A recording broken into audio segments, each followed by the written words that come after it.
風を待つ翼が待ちきれず駆け出す僕たちを照らした凍てついた太陽限界なんて捨ててゆくんだ Hello and welcome to the Weekly Stuff Podcast with Jonathan Lack and Sean Chapman.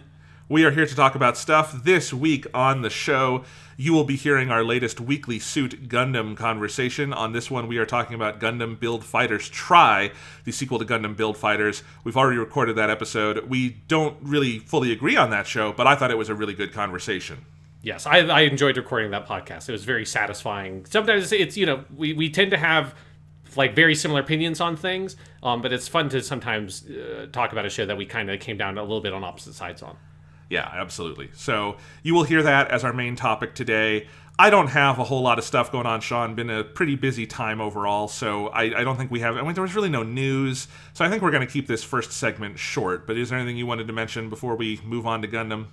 Not really. I mean, I have been playing Deathloop, but I've only played like a couple of hours, so I don't want to talk to that game before I played more of it. I'm really enjoying it, but it is a game that is a lot to get your heads around. So next time, we do this, I'll have some good thoughts on Deathloop, I think. But yeah, I need to pick it up. It looks like really good. Does it? It's really fucking good. I mean, again, I'm not far enough to have like really developed thoughts on it, but I have had a really fucking great time with it so far. Well, then you know what I might do, Sean? We're planning in real time here, but we will not be recording again for 2 weeks. You're going to hear an episode next week that we've pre-recorded, but I will not be able to record next week. So in 2 weeks, we could plan on doing a Deathloop episode. Maybe, because that should be plenty of time to beat it, right? Yes. At the very least, I mean, I will definitely be done with it by then. I think it's probably like a 15-ish hour-long game, probably, to see to its end. So we'll pencil that in. Not guaranteeing it, but penciling that in, because I do want to play that game. Yeah, that sounds cool. I just have to figure out how to pay for it. The answer is put it on a credit card. Here's an annoying thing my school does, Sean, and it has made my September very stressful.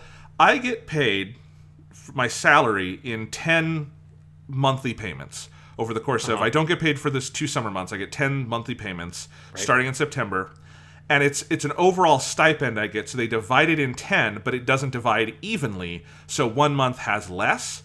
And the month they give you less is the first month back when I need the most money because I haven't had money for 2 months and I have like school fees and stuff to pay. Motherfuckers, why? Why not do that in December? Like, what the fuck? Yeah, that's interesting because, I mean, obviously it's a slightly different thing because teaching is like, expected to be a long-term employment thing.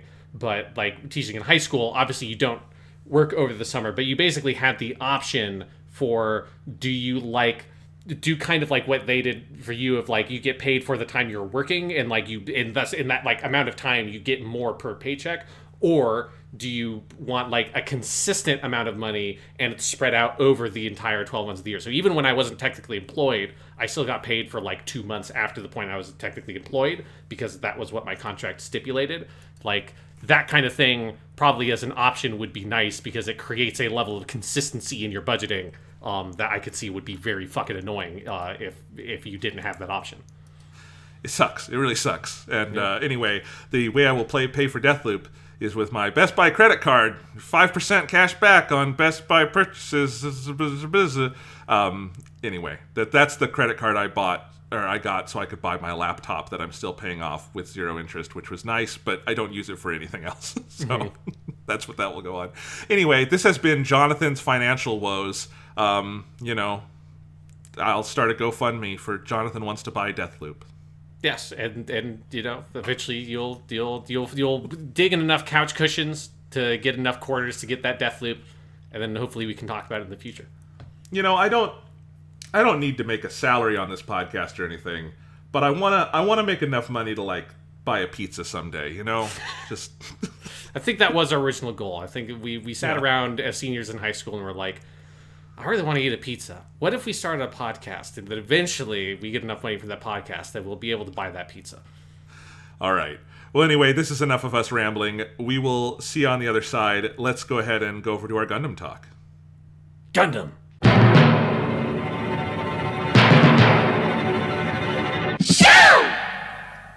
Hello and welcome to Weekly Suit Gundam, the special bonus podcast brought to you by the folks at the Weekly Stuff Podcast. I am Sean Chapman. And I'm Jonathan Lack. And we are here once again to set our GP bases, to begin Plavsky particle dispersal, and set our model damage levels to B, because this week on the show we are going to continue our dive through the world of Gundam Build Fighters, today with the sequel to the original Gundam Build Fighters, Gundam Build Fighters Try. Before we get into that, which is our main topic for today, Jonathan, we've got a little bit of news to talk about, a very rare news segment on the show, because Sunrise announced a couple of pretty big Gundam projects just the other day. They are aware that we are getting close to the finish line. We have, this year, Sean, we're probably going to finish through Iron-Blooded Orphans at least. And Iron-Blooded Orphans is the last non-Build Fighters Gundam show, so they needed to give us something so we can keep reviewing Gundam, and they're doing it. They want this show to continue. Exactly. They've seen that our train is heading to its last stop, and they're like, fuck it, we gotta lay some more track, guys. We can't let the Gundam train ever stop. So yes, so they have announced a couple of projects, but the big one is that the first full, proper Gundam show since Iron-Blooded Orphans, which is now about 5-6 years old, has been announced. There's not a lot of details. The main thing we know is that the show is called Mobile Suit Gundam The Witch from Mercury, or in Japanese it's called Suisei no Majo. And it's got a sick fucking logo, and that's about it. We don't even know anything about staff. We don't know how long it's going to be, whether it'll be a multiple season thing like Iron-Blooded Orphans or 00, or if it'll just be 26 episodes like Rekko and G. But we do know it is a proper AU Gundam, the next in the line, kind of as a successor in a general sense to Iron-Blooded Orphans. And this is very exciting because this is the first time since I have watched all of Gundam, because I finished watching Gundam around the time when Iron-Blooded Orphans Season 2 was wrapping up. So this is the first time that they've announced a whole new show since I was fully caught up on this thing. It's pretty fucking cool. And it is such a good title. The Witch from Mercury, Suisei no Majo. The title treatment, no, we did not get a lot of info on it, but the title treatment itself, the logo, is so good. The use, the typeface they picked for the kanji and everything, it is so cool. It is such a provocative, silly, wonderful title. I love it. It's how do we one-up Iron-Blooded Orphans, which is a pretty fucking good title. Yeah. Okay. Well, Witch from Mercury. I love how 2010s and now 2020s Gundam titles are just losing their shit. Reconquista in G, Iron-Blooded Orphans, The Witch from Mercury. Sky's the fucking limit. It's great. Yes, and it's a very evocative title, because it immediately makes you start thinking of new type shit. It's is Mercury the new Jupiter? Is it just you got a bunch of weird motherfuckers hanging around Mercury, just like there always is around a Jupiter in more normal Gundam stuff? But yeah, I'm super, super excited to have that announcement. Just it has been such a long time. They've been doing lots of projects, they've been doing movies, they've been doing OVAs, but it's just been such a long time since they did a full TV show. But this is not the only announcement. There was also, I'll just address it very quickly, there was an Iron-Blooded Orphans connected announcement. It was very confusing. I'm not entirely sure the full extent of what it is, but it doesn't seem to be anything substantial enough that I doubt it'll be something we cover on the podcast. But they're doing a compilation type thing. I think it's more of a series of very big episodes rather than movies. But they're doing a compilation project for Iron-Blooded Orphans, as well as there is a mobile game that has been in development for a long time that I think is coming out sometime next year, is what it seemed. And there will be some kind of new animated content around that will be set between the two seasons of Iron-Blooded Orphans. But again, the sense I got from that is I think it's going to be light in terms of new animation stuff, and it's more about the compilation and about this game. But I'll be curious to see some of that stuff, and obviously we haven't yet covered Iron-Blooded Orphans on the podcast, but we'll see if any of that stuff comes up. But the other really big announcement that is the fucking crazy is that they have announced a movie. Every time I've seen it referred to, it's just full up movie. It's not OVA. They just call it a film. It is a movie version of the Cucuruz Doan Island arc from the original Mobile Suit Gundam. That also then has its, like, the reason this is happening is because it has its own manga that is sort of a pseudo spin-off from the origin manga, but it is the, like, what is in the West a very infamous episode of Gundam, because it is an episode of Gundam that has never gotten an official release in the West whatsoever. So if you buy a, like, Blu-ray of Mobile Suit Gundam over here from, like, a Western retailer, it will only have 42 episodes and not 43, because this is an episode of Gundam that Yoshiki Tomino very famously does not like. But the fandom, particularly the fandom in Japan, does like Cucuruz Doan and Cucuruz Doan's Island. Like, Doan is a character that features in a bunch of the games and stuff like that. So it's not a totally inexplicable announcement, but it is, I think, an utterly hilarious announcement that they are giving our mobile suit martial artist his own fucking movie in Cucuruz Doan's Island.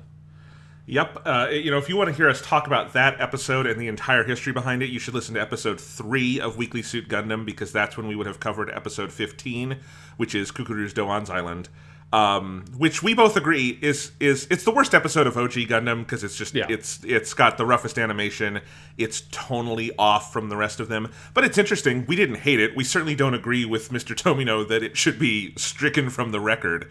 And yeah, it has had sort of a second life, because the origin manga by Yoshikazu Yasuhiko, a couple years after that ended, it wasn't him, but someone else sort of in his style did a spin-off manga that wound up being collected in 5 tankobon volumes, called Cucuruz Doan's Island, which does not appear in the origin manga. I've read the origin manga, and Yoshikazu Yasuhiko skips the Cucuruz Doan stuff. So he gets his own manga, and now they are making a movie, presumably based on that, being directed by Yoshikazu Yasuhiko, who has not done, like, a ton of direction lately, other than the origin, the OVA series that he directed, and now he's directing this movie. The dude just loves Cucuruz Doan. Yeah, no, it's that is the thing about the announcement that is really exciting, because I saw all this stuff come up like on Twitter right when it was announcing, and so I was like trying to dig into the Japanese like press releases about this shit, and I was looking at it, it's like, oh man, there's no info on directors or anything for Mercury, and then I scrolled down and was looking at the Cucuruz Doan Island one, and then I saw there is only one person in any of these announcements that is like credited specifically as working on these projects, and it was just for the director of that movie. Yes, and it is Yoshikazu Yasuhiko, who, as you say, he has done some direction projects. He's most well known for being a mangaka with Gundam The Origin, and then he's done like a lot of really well-regarded manga. But he has done some direction. Most notably, recently, he's like a co-director on the Origin OVAs, because I think they kind of split, because that's a lot to direct. Direction duties between 2 people. But yes, that's super exciting. That like gives me a lot of like confidence that it will be like a good project and not just something that'll be like kind of a goofy, funny thing that there's this Cucuruz Doan's Island movie. But I'm guessing, and this is what I said to you on Twitter, Jonathan, I'm guessing that announcement makes it feel like this project is probably happening because Yoshikazu Yasuhiko wants to do a movie and presumably just wants to do a Doan story. Because I can't imagine Sunrise wanting to put the amount of like budget and time it would take behind a project like this if they didn't know that they would have someone like Yasuhiko who's really well regarded and beloved in the community. Because the other thing, is that he is also the original character designer for Original Gundam and a lot of the other Gundam projects like F91 and Unicorn Gundam and stuff like that. So he is a really beloved kind of OG member of the Gundam crew. Yes. So if you get him on a project, the Gundam people will show up, and I just love the fact that they're making a fucking Doan movie. It's so great. It's so great. I'm so excited. It also makes sense. The Origin is super popular, the OVA series, and this is like Unicorn Gundam got Narrative Gundam a couple years later, which is its movie sequel. This is effectively the movie sequel to the Origin. Like, it will probably be in that style, right? Yes, I'm assuming so. Yeah. So. That's awesome. It'll be good. I'm very excited for it. What an unexpected announcement. I would not have guessed that in a million years. I kind of love that Cucuruz Doan's Island is getting a movie before Crossbone Gundam gets any kind of anime. Yep. It's crazy. They are very stubborn on that. But yeah, I mean, it's very exciting right now to be in the world of Gundam, because we've got a lot of good projects in the works, because we've got those, and all that stuff is set for next year also. Yes. So it's not that far off. But then also obviously we still have like Hathaway 2 is in development. There's still that Gundam Seed movie sequel thing, whatever form that takes, is still in development. So there's a lot of stuff in the pipe. I have a guess on exciting. this, by the way. I'm guessing that this news means that Hathaway 2 is 2023. Yeah, and I guess because I can't imagine them doing more than one movie in a year, just as a theatrical release and a global release and all of that. So I think Cucuruz Doan is 2022 because they've said it is. Hathaway 2 is 2023, and I'm guessing that Seed movie is like 2024 after the next Hathaway. Like, I wonder if they're staggering it to like have one every year is maybe the long-term goal. All of that could change, obviously, depending on all sorts of things, but that seems like maybe the idea here. That would make sense, because I think there was something about the announcement of the Seed movie that sounded more like we are like officially starting proper production on this thing that has been in some like weird vague development hell for, I mean, at that point it was like over 10 years. Yeah. So yeah, I wouldn't be surprised, especially if they're like really putting their backs into the Seed movie and it's not a quick turnaround, because I'll say, like, I'm not expecting the Doan's Island movie to be Hathaway-esque in terms of its budget and scale. Like, I think, as you identified, I'm expecting something that's generally on the level of quality of the Origin OVAs, which are, like, really, really good, but they're not quite proper, like, what you'd think of as, like, a movie anime. Well, that's what Narrative Gundam was. Narrative Gundam was, like, a slightly bigger budget episode of Unicorn, which was fine. It's beautiful. But, yeah, I would expect, like, another OVA episode with maybe a little more polish and longer, obviously, too.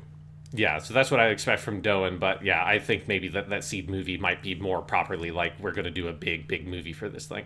It also, like, if that's 3 years off, 2024, that will be 45th anniversary of Gundam. They're going to have something big for that. A Seed movie would be a good thing for the 45th. So, yeah. Yep, exciting stuff in the pipeline. It's good to know that Gundam will never end, which means that we will always be able to do this podcast in some form. Absolutely. And people have already been asking, how are you going to cover all this stuff? We're not sure. We will cover it, obviously. I don't think we're going to be doing, like, episode at a time on The Witch from Mercury every week. Because I don't think that's the way we enjoy watching it, or I think would be a good way to cover it. But, you know, if it's, like, a one season with 26 episodes, definitely at the end of the season, maybe once per core. I don't know. We'll figure it out. We will cover it in real time somehow, like we have done with Hathaway and other new stuff that has come out. So the show will live on. Yes, yeah. Gundam will go on forever till the end of time, which is very good. Yes. But that's the future of Gundam, Jonathan. Let's talk about, well, I guess I was going to say the present of Gundam, but this isn't the present. It's like 6-7 years ago in Gundam. And let's get to the main topic of this show, because we are in the midst of the build revolution, the beginning of like what I'm also guessing is going to be a very long running sort of sub franchise, because we will have still Build Divers and Re-Rise and all that stuff in the future. But we talked about on the last episode of the show, Gundam Build Fighters, our like beloved sports anime, the little sports anime that is just like an utterly phenomenal show, like way better than anyone could have imagined. And then they made, about 6 months later, they made a sequel to it, Gundam Build Fighters Try.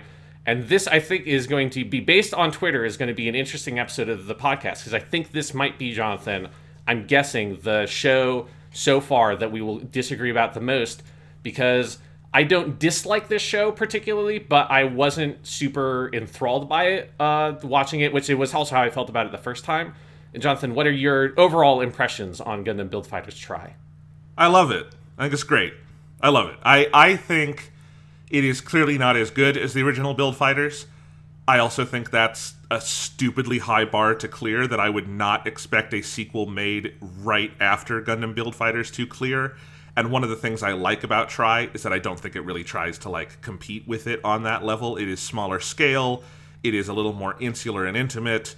I think it does a lot of good things to distinguish itself, but the basics of it, I'm a sucker for this kind of show. I'm just a sucker for it. And I think I could watch a show significantly worse than Gundam Build Fighters Try and still get some enjoyment out of it if it like crossed some of the boxes.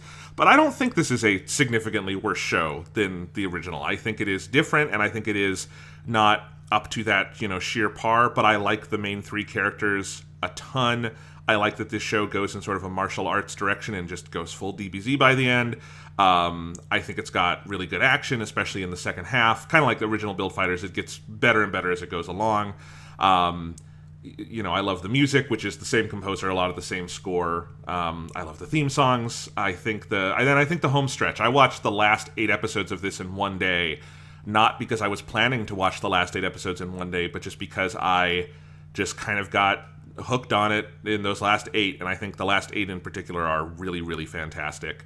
It's got a great ending. I just like this show. I like it a lot. I will fully recognize this as partially just it's a taste and it's a kind of like genre thing, right? Like I just like this kind of thing a whole awful lot, this kind of sports anime silliness. And so it does it for me. I will also just say on a personal note, my family and me have been going through kind of a rough time, and I don't want to talk about all of that and why, but just there's been some hardship going on that has made the last couple of weeks very difficult for me personally. I don't know. If you listen to the Weekly Stuff podcast, you might have heard me just being short about things, and it's just been a tough couple of weeks personally, very much so.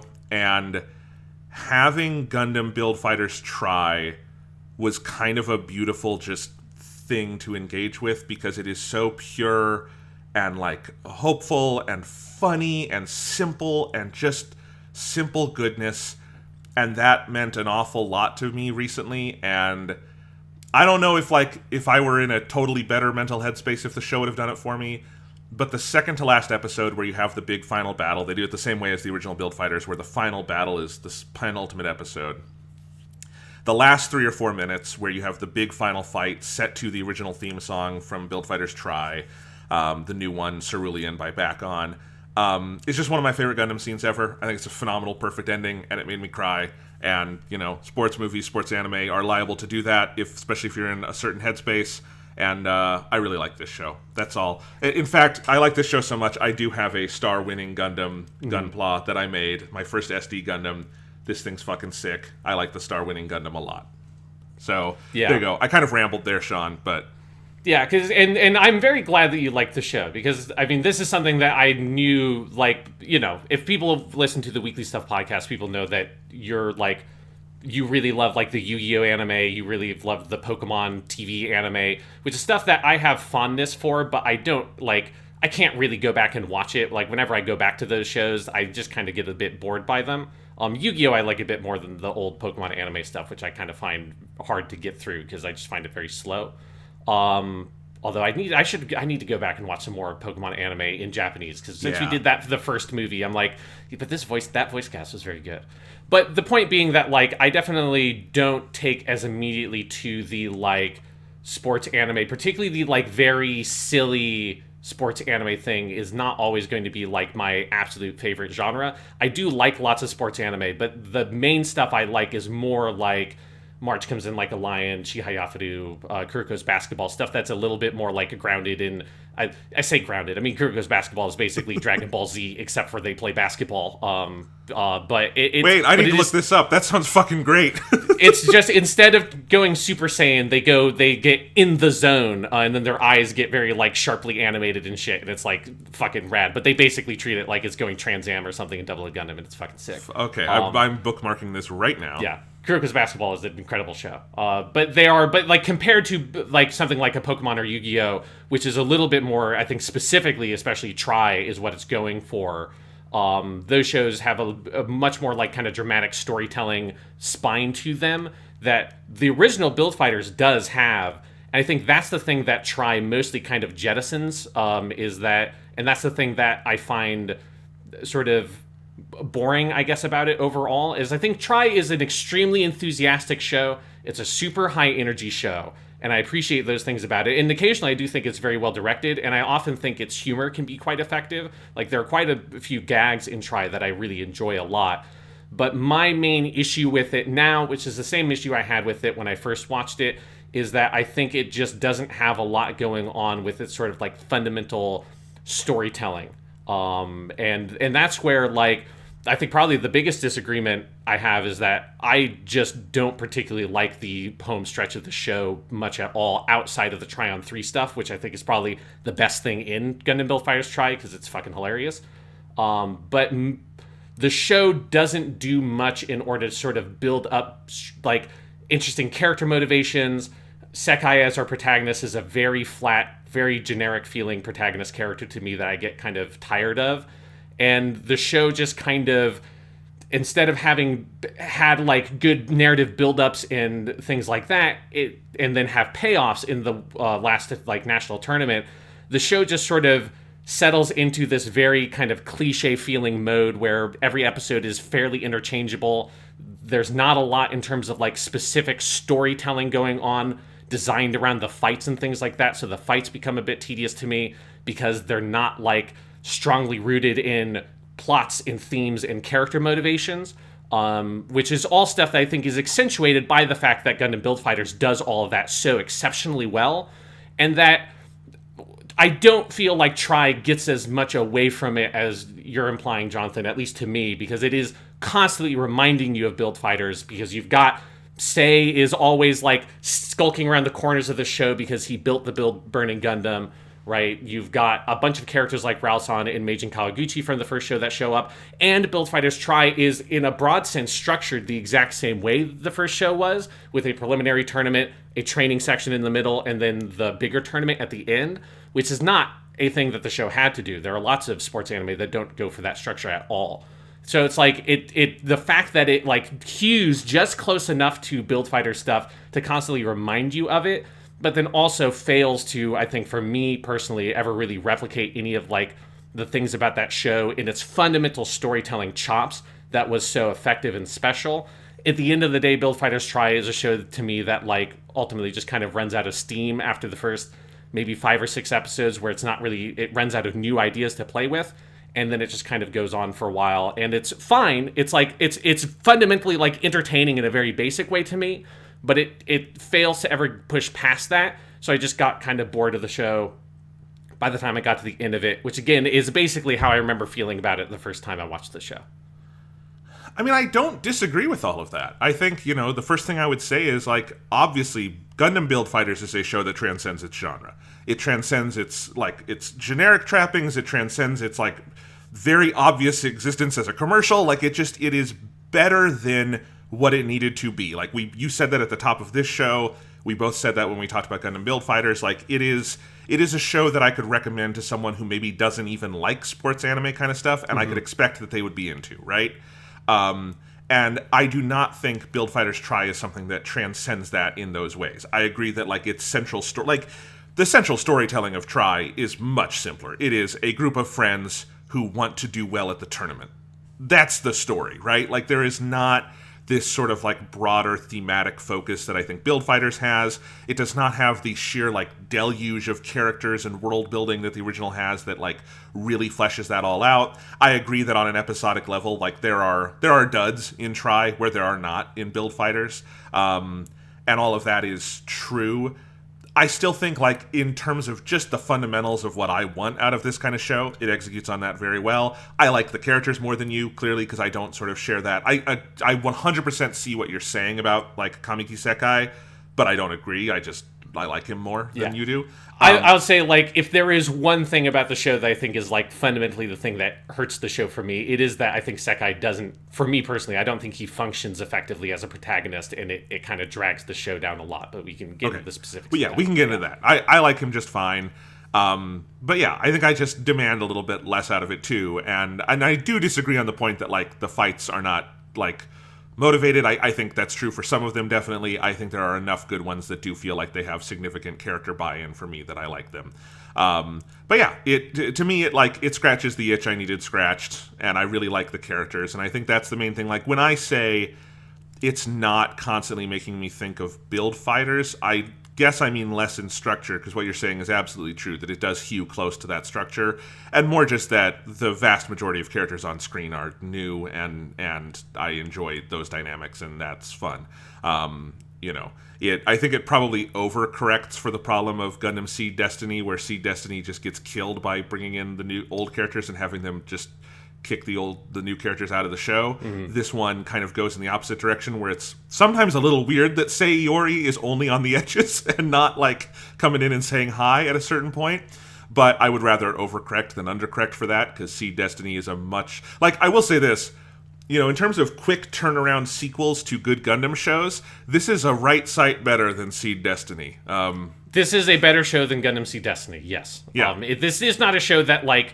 It's mostly not a show that infuriates me in the way that Seed Destiny does. Like, the way that... There are some things about the show that annoy me, but it's at a much smaller scale. It's like at a normal level of like, I wish they didn't do this level of annoyance. Mostly, I just kind of am a little bit bored by the show. And it does Seed nothing Destiny is a show I'm like frothing at the mouth about like frustrated, like, how are you doing this? What is the show doing by the time I get to the end of it? Yeah, and there's nothing this show does like Seed Destiny that like negates wide swaths of the legacy of the original show. Yes, yeah. They don't bring in Sayori and make you fucking hate him, which they do with Kira, in Seed Destiny. So God, that would be tragic. That would be fucking tragic, right? It'd be tragic, and I also think physically impossible. Like, I don't care who Yeah. you are. I don't think you can make Iori unlikable, because he's everybody's son. Like, he's our precious little boy. Yeah. I love him unconditionally. And I just want to say, when you say to the listeners that, like, I like this kind of thing, and, like, you mentioned Pokemon, just to stress for people who haven't heard me say this before, I watched every episode of Pokemon as a kid, like, in English on the WB. Like, and I say as a kid, I was watching it past the point where I could reasonably call myself a kid. I saw every single episode of Pokemon through the Kanto stuff, the Orange Island stuff, all 3 seasons of the Johto stuff, and most of the Ruby and Sapphire stuff. And it was somewhere in late Ruby and Sapphire when I gave up, so I have seen all of that shit. And the other day, I was, like, cleaning up, and I found an old Game Boy Advance video cartridge that I had. Do you remember these things, Sean? Yes. This was video you could watch on your GBA, and really it should be video in air quotes because it's like at 6 frames a second, because GBA doesn't have a lot of storage. And it's a Pokemon cart that has the last 2 episodes of the Johto tournament in it. And I put this in just to like, oh my god, what did this look like, to test it? And I wound up watching the whole fucking thing. because it's a tournament, and I'm like, yeah, Ash, I want to see what happens in this tournament, and it's Pokemon, so Ash loses, obviously, but it's just, I like tournament shit. I will go for it. I love the fucking Tenkaichi Budokai in Dragon Ball Z, where they don't even fucking fight because it gets abandoned like right away when Boo shows up, and like all the Majin Buu stuff with Babidi. Fuck it, I still love that part, because they're at least like they're making a bracket. I just like this kind of shit a whole lot. It works on me. I'm a sucker for it. There you go. Judge me as you will, or agree with me, because I'm sure there's people out there who are the same way. Yeah, I'll say, like, I love tournament arcs. I just want... The thing that, like, kind of annoys me about the show is that, like, every great tournament arc is not just about... It's literally just a tournament. Like, it's usually... And then also here's, and then here's Tenshinhan in the Crane School, and he breaks Yamcha's leg, and, you have, like, more to the story, or here's Piccolo. Here's, like, the Dark Tournament Saga in Yu Yu Hakusho has a bunch of that kind of stuff. Build Fighters Try is, like, literally... This is just a tournament. Like, we're just showing up for a tournament, and there's nothing else to it. There's no strong character motivations. There's no intrigue. There's nothing going on behind the scenes. It's just like, and that's kind of, to me, I guess that's like kind of how I'd sum up the show, is like, it has very, very, very minimal narrative ambition. It is like, let's just show up and let's just do the tournament, and then let's go home, and that's kind of what the show feels like to me, and that's where I get kind of disappointed by it. Well, and then it comes down to how much do you like the characters, right? Because at that point, it's about the characters bringing their own motivations into the tournament, and those, like, conflicts and things that happen, and that's what this show is entirely about. Like, this show does not have a villain or anything the way Gundam Build Fighters does, and obviously Gundam Build Fighters' villain is a bumbling idiot, but, like, there is an antagonistic force who's like trying to kick Sei out of the tournament, and that is like almost like in a Team Rocket sense of like, it's Sei's never going to lose to this guy, but he shows up and does something to like fuck up with Sei and Reiji every episode. Yeah, they and don't it do adds that. a level of dynamism to what you can do with the fights, so that way it's not every single fight is just like, and now here's another fight. It's like, I think it's one of the reasons why tournament arcs almost always do that, is that it gives you this sort of like additional narrative level to play at that allows you to fill in the gaps between the fights and make them interesting, and then set up unique dynamics for every single fight. Which is, I don't feel like the show's super successful at it. But I think that's enough preamble, I guess let's just to address like very quickly the history of the show, because there's not really a lot to talk about here. It's very simple. Gundam Build Fighters was massively successful. In particular, it sold a absurd amount of Gunpla, and so Bandai went to Sunrise and was like, make another one of those, and then Sunrise was like, okay. And then they turned around in what is like basically, I think it's even a little bit shorter than the gap between seasons in like a Double O Gundam or Iron-Blooded Orphans, both of which are about like 6 months. And so they build the entirety of Try, right, has that 6-month gap in order to sort of get all your pre-production and start animating the first episodes and all that kind of stuff to get it underway, which is a very short amount of time to start up in anime. Yeah, the original series ended on March 31st, 2014, and the sequel, Try, premieres on my birthday, October 8th, 2014. So, very quick turnaround there. Yeah, so, and, you know, while that is, I think, a fine space if you're doing the sort of split season thing of Double O or Iron-Blooded Orphans, where obviously a lot of, like, the pre-production work for Season 2 has been going on during Season 1 or even before Season 1 as they're crafting the story and the characters and all that kind of stuff. Build Fighters Try, even though it has some elements for the original Build Fighters, is fundamentally its own show. It was not in any form of production while Gundam Build Fighters was in production. It was only announced, like, a couple of weeks after the end of Gundam Build Fighters as like, hey, we're doing it, we're making another one.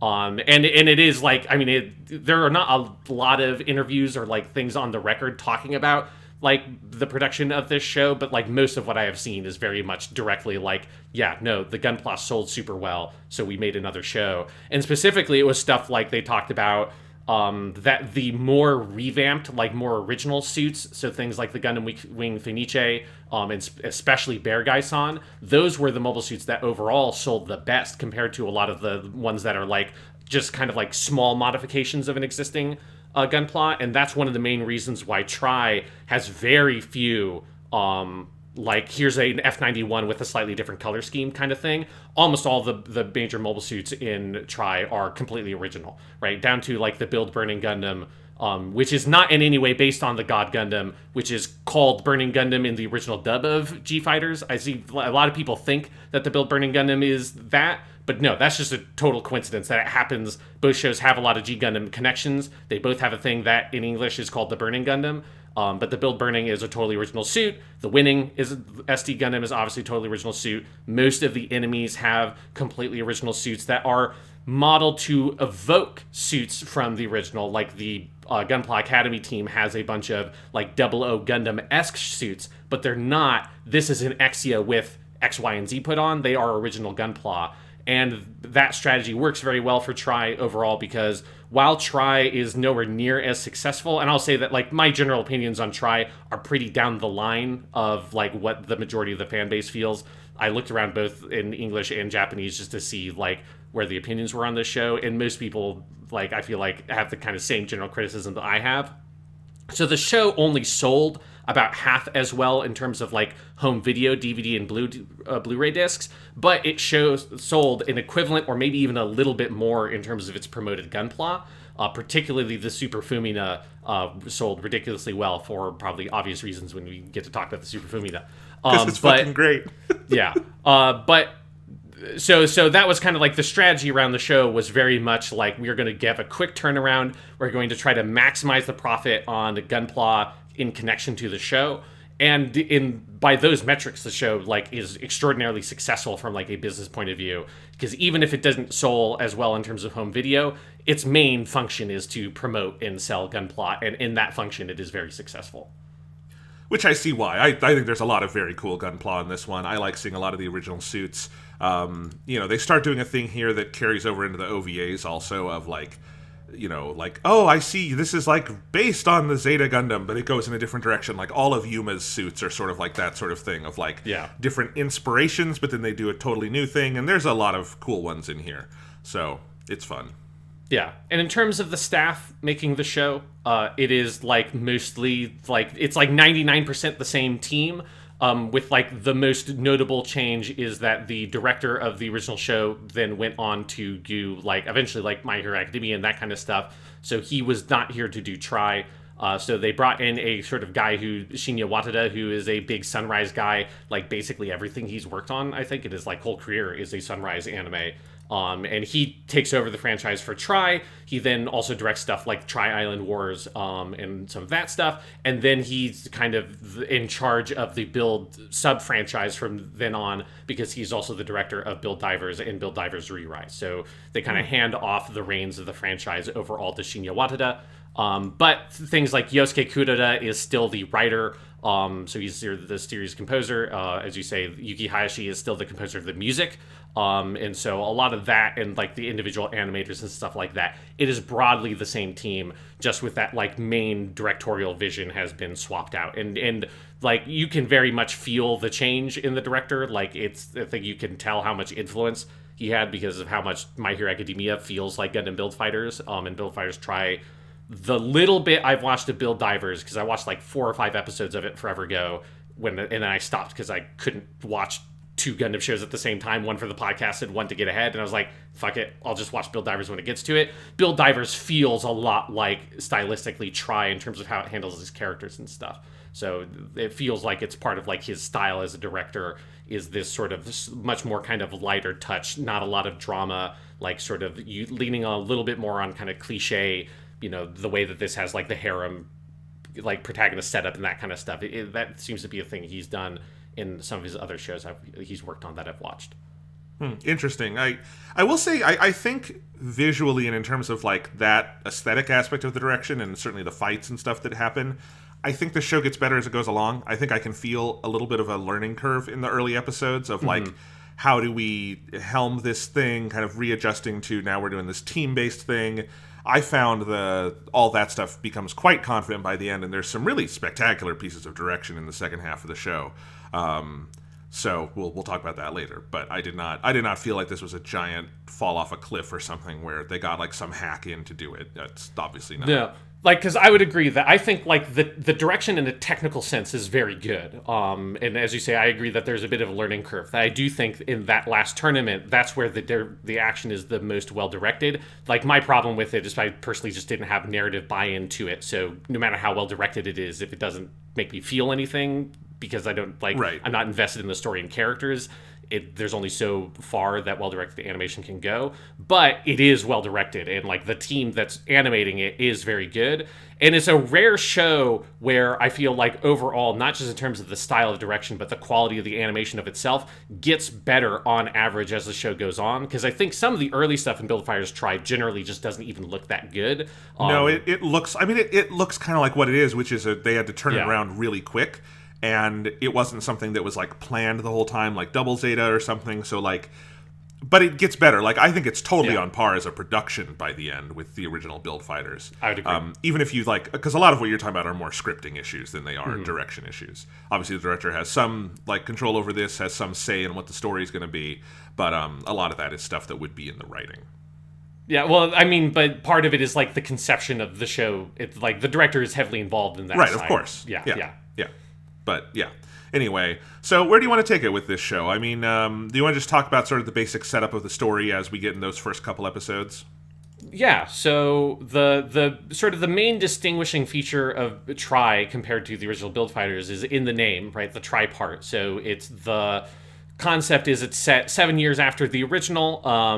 Sei and our friends from the original show have all gone on to be like professional Gunpla people seemingly around the world. Gunpla has become a worldwide phenomenon and seems even bigger based on the fact that now we're talking about national tournaments instead of world tournaments and stuff like that. So it's like a very ingrained part of the world, and now it has some different rules. One of the main rules being that now it is 3v3 fights, so you have a 3-man squad, basically a 3-man cell, as they say in Naruto.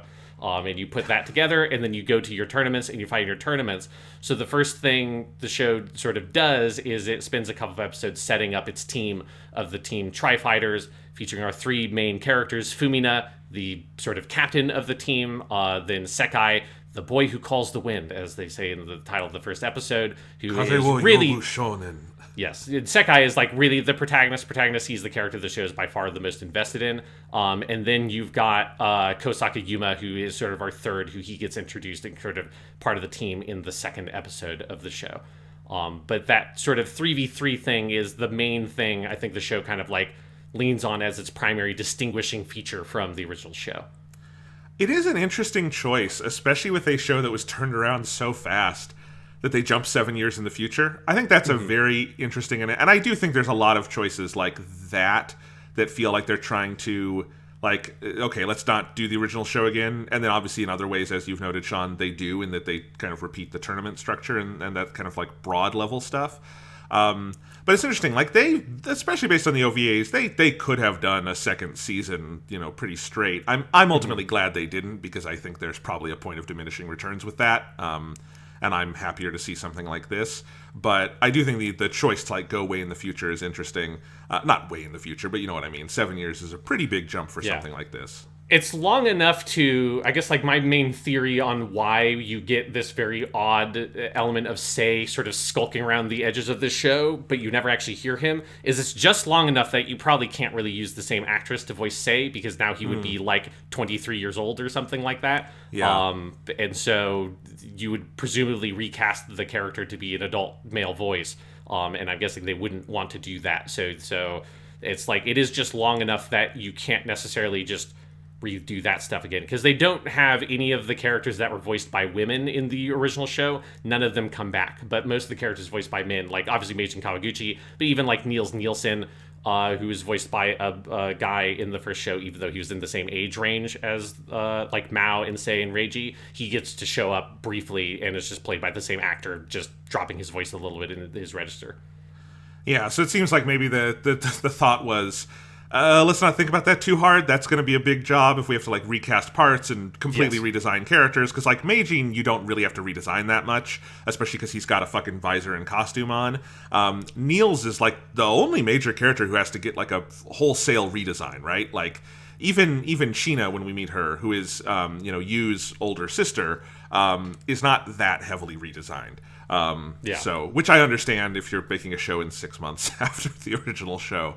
But yeah, I really like the first episode of this show. The first two, it's kind of almost a two-parter, but I like I really like Fumina. I think she's a cool character. And, the whole show kind of starts with her as she's alone in the Gunpla Club, which is a plot point they kind of abandon after this, but like at the school, Gunpla fighting has become unpopular. And I was unclear in those first couple episodes whether that meant like, is Gunpla fighting unpopular nationwide? And I guess it's just at that school, because otherwise Gunpla fighting is as big as ever. Which is weird, because it is, to be clear, it is also the school that Sei went to. So it's like that room, it's like he's got the trophy from the tournament from the original show, which is an important plot point. So it is like that school, where I feel like if you were a school that produced the world champion in what was a very popular sport, there would be a lot of people going to that school specifically to like be a part of that program, because it's like, it's one thing to be a national champion, to be the world champion or something like that is like, that's a fucking feather in your cap. It is. So, for whatever reason, Gunpla fighting has kind of given way to Gunpla building at the school, because now there are just, like, Gunpla building tournaments as well, which is what Yuma is doing at the start of the show.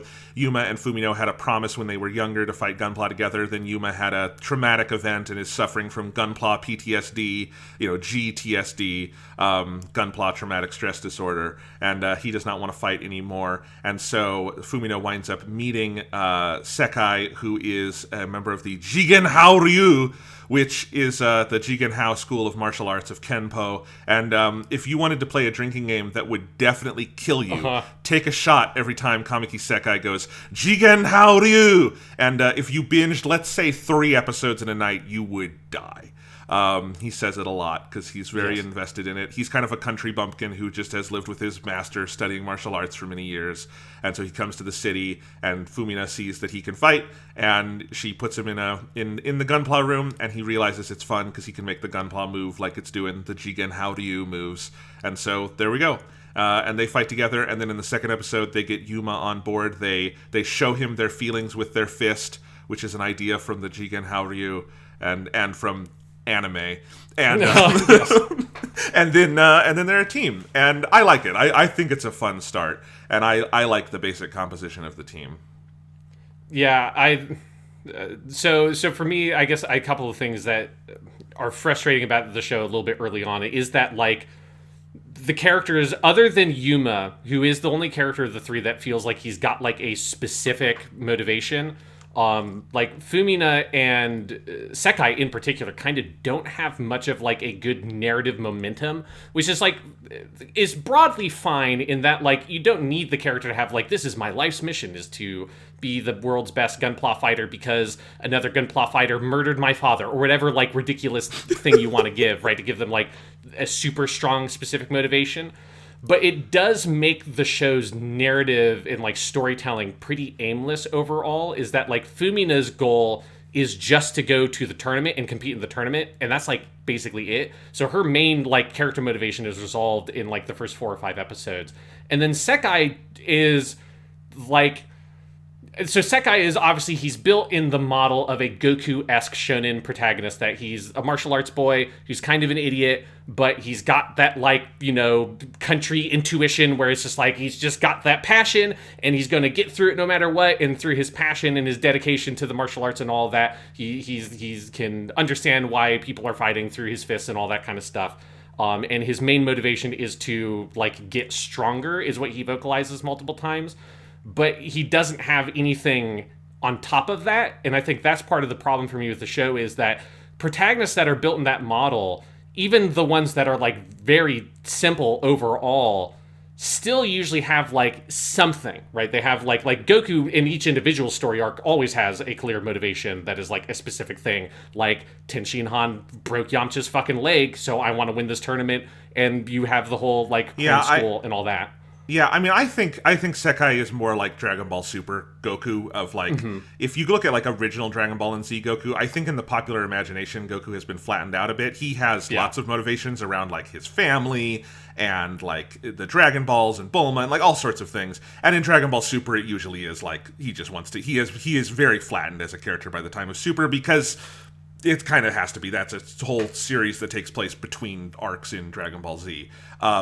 And he's sort of like on that level, but, you know, even in Super, you have stuff like, well, Goku also wants to win because the whole universe is going to get destroyed if he doesn't. And obviously Sekai doesn't have that. So I see what you mean. It still works for me in the same way Goku still generally works for me in the lesser stuff, but yeah. Yeah.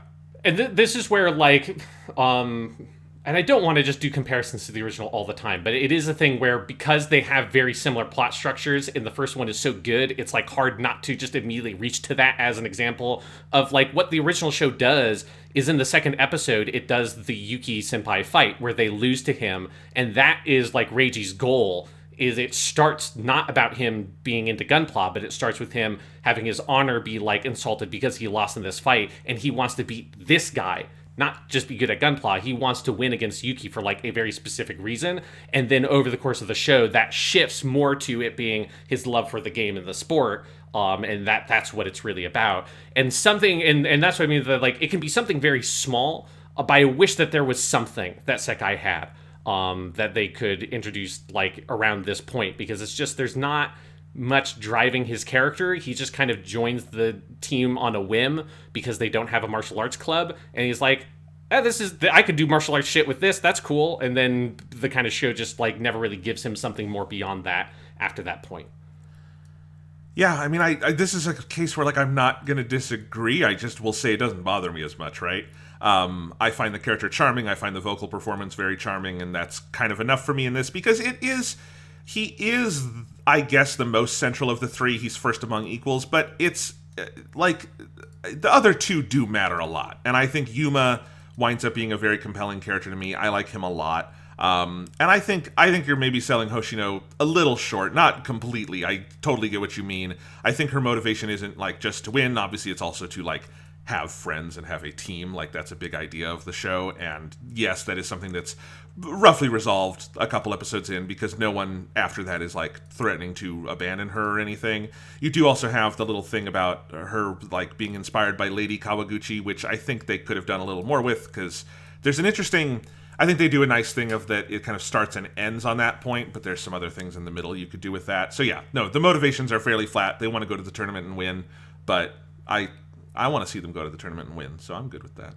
Yeah. This is also where you get like a running thing of, you have a lot of specific G Gundam references in the show, right? So it's like, because this is, you know, G Gundam had its references in Build Fighters, but they were mostly like put to like in the original Build Fighters, whenever they had a random mobile suit that needed to just get blown up in like a sort of cutaway shot, they would just pick what is the most ridiculous bullshit mobile suit you can get from Gundam Build Fighters. The snake one, let's blow it up. The fucking windmill one, let's blow it up. Like the Zeus one that's like a weird like centaur man, let's blow it up. And that's kind of what the like racist Mexican one, let's blow it up. Like that's what the Build Fighters did. Build Fighters Try is specifically calling to a lot of specific elements of G Gundam. The most obvious one being that, you know, this is Gundam Heaven, so Doman Kashu is there, and Doman Kashu is Sekai's master. Like he's unvoiced.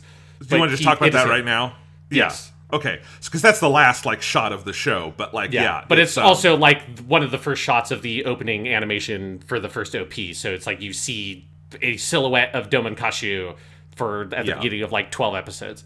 Yeah, because they keep it like coy, like for obviously for most of the show. Like he has a master and he's off screen and like it means a lot to Kamiki Sekai. And I was sort of wondering for a while. I mean, I guess you have that silhouette in the opening, but you know, it's like, oh, which character are they going to pull on? Is it an original character? Is it something else?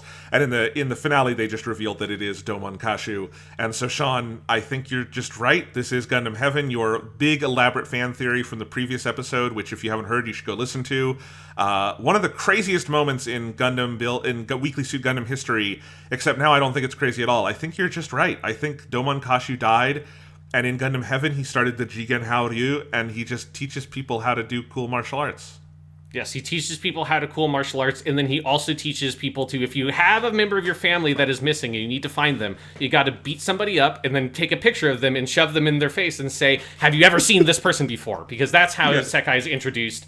I mean, he doesn't like just go and beat people up. He gets like sort of like accosted in an alleyway, and then he uses his Jigen Haoryu Kempo, and he shouts like Jigen Haoryu Seikenzuki 500 times as he does in every fight.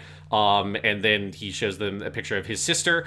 And this is where there is something about this series that there's a weird part of the show, which is that the characters' ages and their character designs don't always line up in a way that feels really weird to me. And that Sekai looks like he's like maybe 3 or 4 years younger than like Fumina and Yuma to me. He's way shorter, he's way skinnier. It's because Yuma also is voiced by Uchida Yuma, who's just like a guy. He was like 25 years old or something when they did it.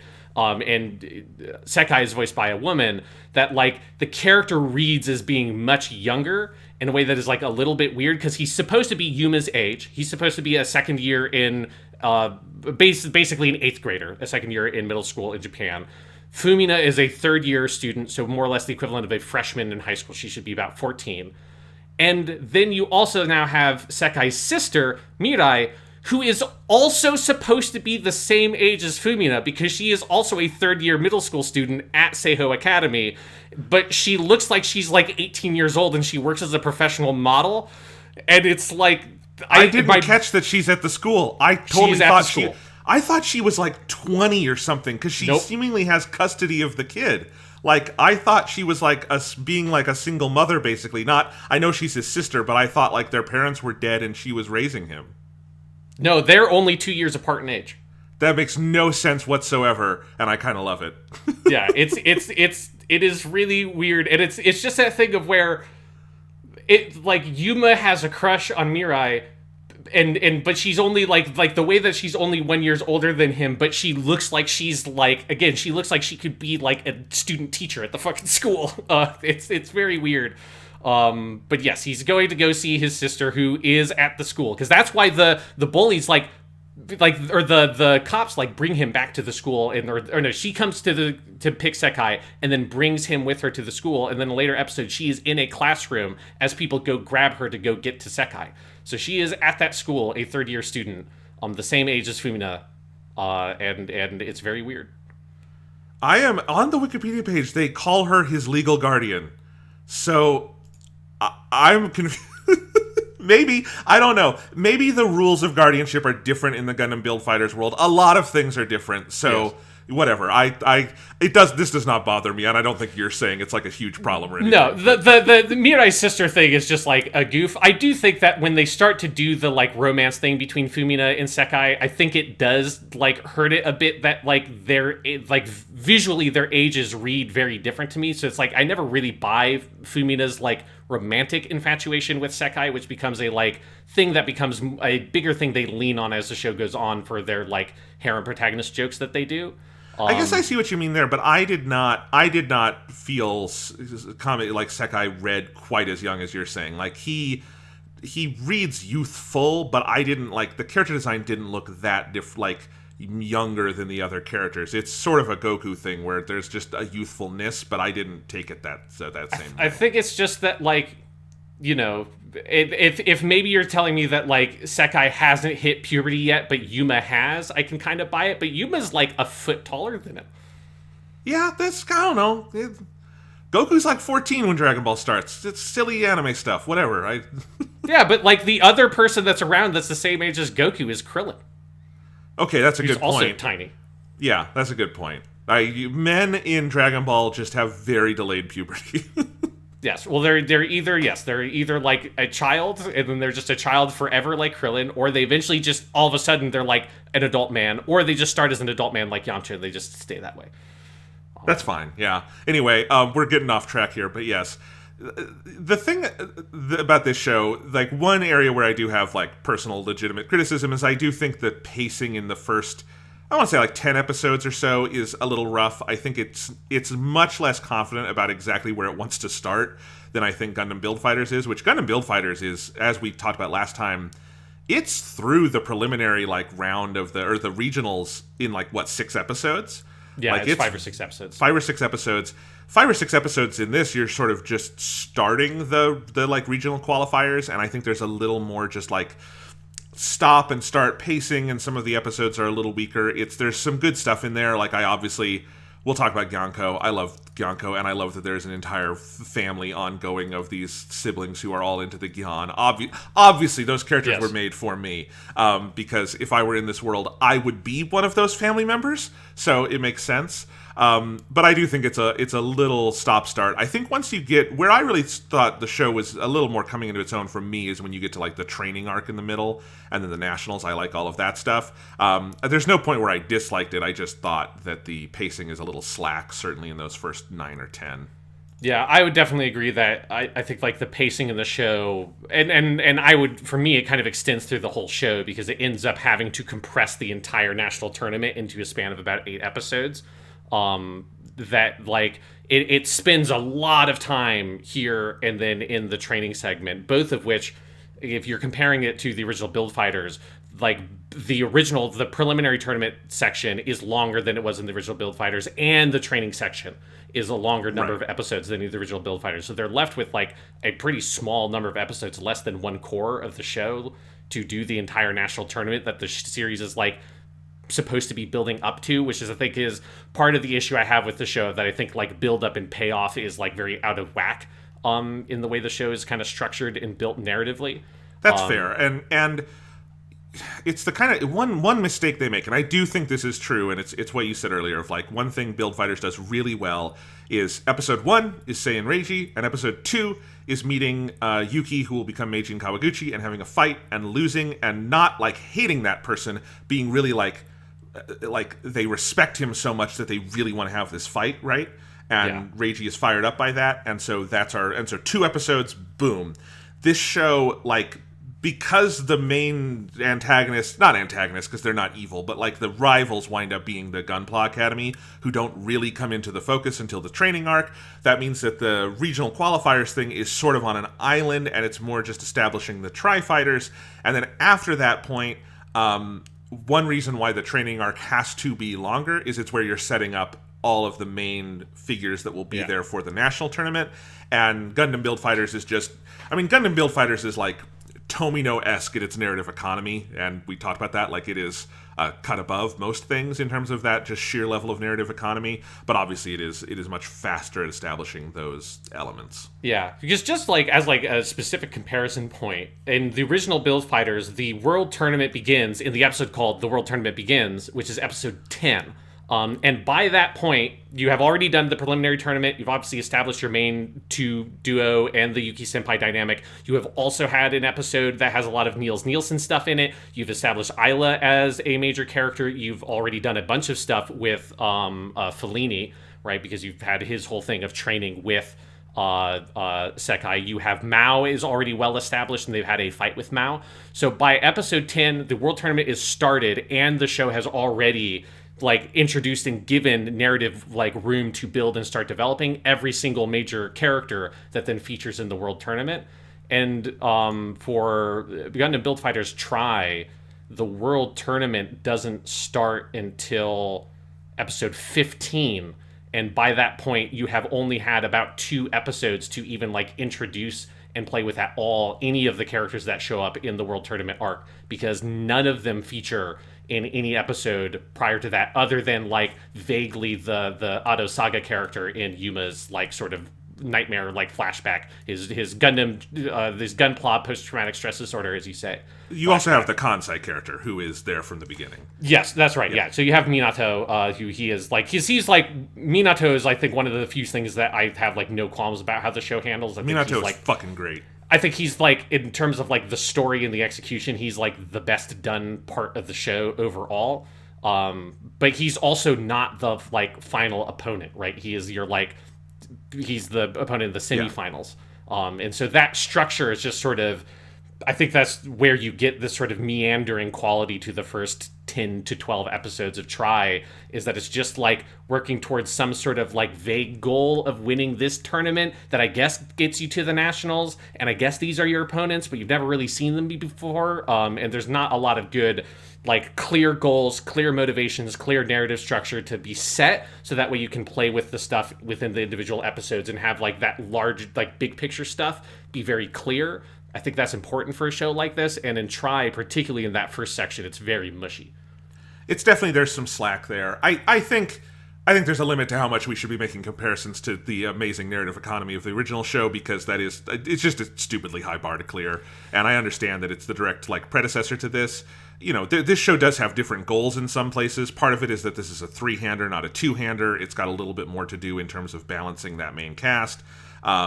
The national tournament is also just simpler in this show than the world tournament is in the original series. The world tournament is bigger. It is the world. It has this whole preliminary round where they're doing all the different games and stuff that they don't bother with in this show.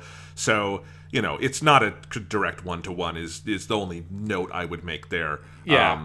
But I want to say that's stuff that's all, but the way that Gundam Build Fighters does it, while it does it exceptionally well, the way it is doing it, broadly speaking, is fairly standard for the genre, I guess. Sure. It's a thing that most of these kinds of series have early on, a set up, really clear goal that the characters are moving towards, that goal is then also personalized through a handful of characters or a primary antagonist, or however they choose to express it, and that's a pretty standard setup. Yeah. And it frustrates me that Try just sort of...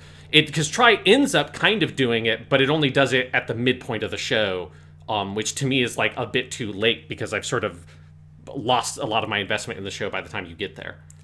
This is because you're totally right. I mean, even down to something like a Pokemon, he's fighting Gary in episode 2, right?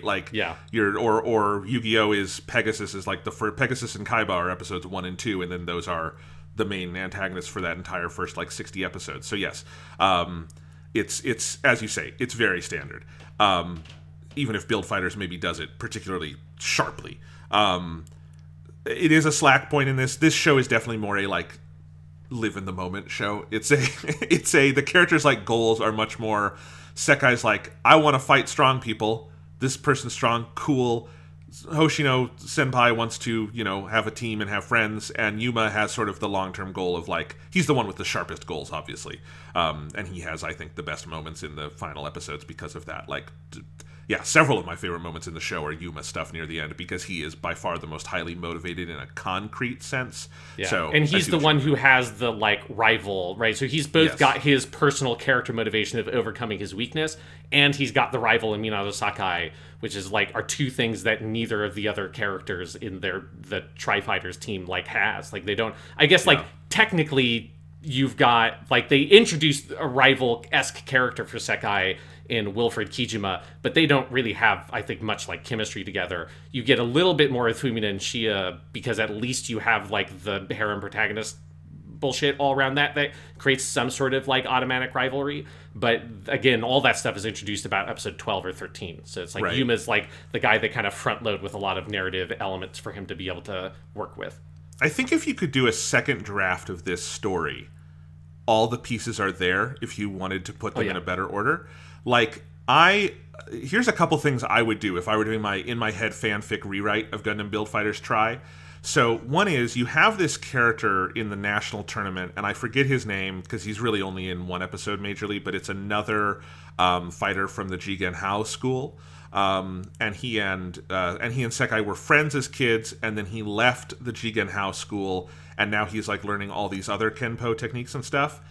That should be the head of the Gunpla Academy team. Like, very obviously, like, that is just... Wilfried Kijima is fine. I have no problems with the character, but, like, just on the simple fact that he's not a martial artist, there's a, like, limitation to what he and Sekai do in fights that you do not have with that other character. And I think the episode is really good, and it's one of the better Sekai episodes. It's where you get the big assimilation, like, going Super Saiyan moment. Like, obviously, like, it's more motivated than Sekai usually is in terms of just that concrete person you're looking at. And then I feel like the third, because then you have another character, you have Suga on that team, who is Yuma's rival because he beat Yuma terribly once, right?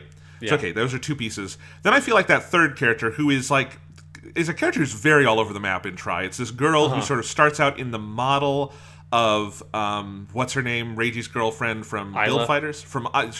Starts off in the model of Isla. Really isn't. Like, she's much more just straight and down to earth and just likes building Gunpla. And she's a nice, pleasant character.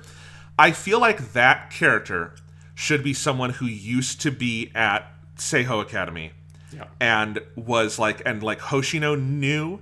And then I think the story should be that Gunpla Academy started poaching people from Seiho Academy. And that's why their Gundam team is like shit, and why Hoshino is really sad and she never wanted to leave. And then, like, it is like, make the Gunpla Academy just a little more of assholes, because this is kind of set up as an underdog sports story, a la the Karate Kid, but you don't have like it kind of needs the Cobra Kai element of like the assholes who are sort of like poaching people. And I feel like if you did that and just kept almost all the rest of the show the same, it's great. Because I think a lot of those, like, I like Sekai and Hoshino as characters a lot, but I would agree with you 100%. I don't think you need to change anything about them inherently, but giving them more motivation would just automatically make them more enjoyable. Yeah, no, absolutely, because you have that Junya character, which is the, like, other martial artist disciple. Right. And yeah, like, I think that story in and of itself works well, but this is, like, the problem with, like, not having good build up and payoff, is that that character's introduced effectively. Like, I guess he's in the background of a couple shots, but you have no idea what the fuck he is. It's just like, here's a mysterious character that's hanging out with fake Slugger Law guy, who's very funny. And but you don't know anything about him, and it's not really until the episode before they fight that he's actually introduced as a character that we should give a shit about because of his connection to Sekai.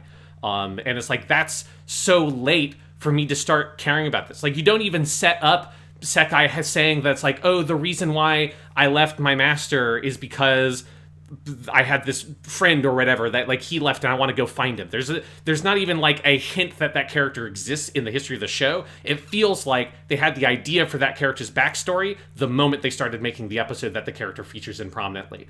And that's like an issue that it, when it happens, that episode's enjoyable and the concept is good in and of itself, but its like impact to me is like significantly lessened by the fact that it just kind of comes out of nowhere, and then as soon as it's over, it's done, and then you just move on to the next thing, and it doesn't feel like it's nestled properly in this bigger sort of like envisioned story that the whole season is telling. Yeah, no, I won't disagree with that. Yeah, it's something that I think clearly like doesn't bother me as much, but it's definitely a problem, and it's something that I think you can kind of feel, and it especially makes sense, especially when you just look at the air dates of this versus the original show, and it's like, oh, they're laying the tracks as the train is coming. Like, yes. You can't write a show in 6 months. Like, and again, like, yes, the season splits for something like Double O are like that, but clearly before Double O animated a frame, they knew what the story broadly was going to be for 50 episodes. So it's different here because they, you wouldn't have ended Build Fighters the way it ended if you were going to immediately turn around and do a second season. I think the choice to do it not as a second season but as a separate show is the right one broadly. But yes, if they'd had a year to plan this, I think a lot of what we're talking about would have just arranged itself better, Because it does feel like, okay, the first couple episodes, they have the basic premise of the show, and that's good, and they execute well, and it has a strong start, and then it gets a little bit like, okay, well, do we jump right into regionals? Well, let's do this episode with Gyanko, and then let's do this episode at G-Muse, and those are both fine episodes on their own, but it's like, where are we going with this? And then, okay, let's do some regionals. Oh shit, none of these characters in regionals can be at nationals because they beat them all. Let's do a training arc and introduce who will be there in the second half. And then while we're doing the nationals, we need to fill out the roster. What if we had someone else from the Jigen Haoryu? Oh man, we should have done that earlier. Well, let's do it now. Like, do you know what I mean? There is kind of that feeling of like we're laying down the tracks as we go along. I think the show disguises it somewhat, like it moves fine in the direction and all of that stuff. It's light on its feet in terms of humor and character writing, but there is that structural issue. And I guess that is like the difference I would like draw here is I think Kuroda, the writer, is still clearly just a very talented anime writer. Like, I think on the moment-to-moment level of like character interplay, humor, the pace of individual episodes, all of that stuff, I personally feel that stuff is still very good in Try.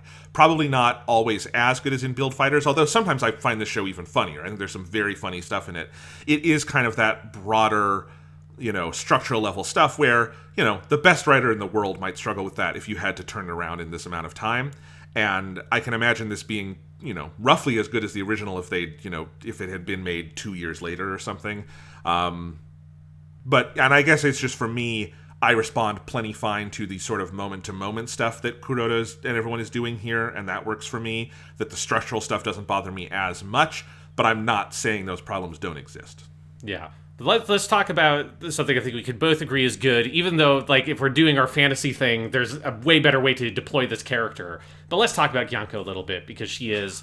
if the most successful character in the show in terms of like its narrative execution stuff, I think is Minato Sakai. My favorite character is Gyanko. She is the Sei's mom of this show, right? She's the character that's like, is the character like actually super important in like a major plot way? Not really, but is the character like, do you just smile every time the character's on screen because you love her? Yes, because Gyanko is the best. Gyanko's voice actress I like a lot, Ryo Hirohashi, who she voices...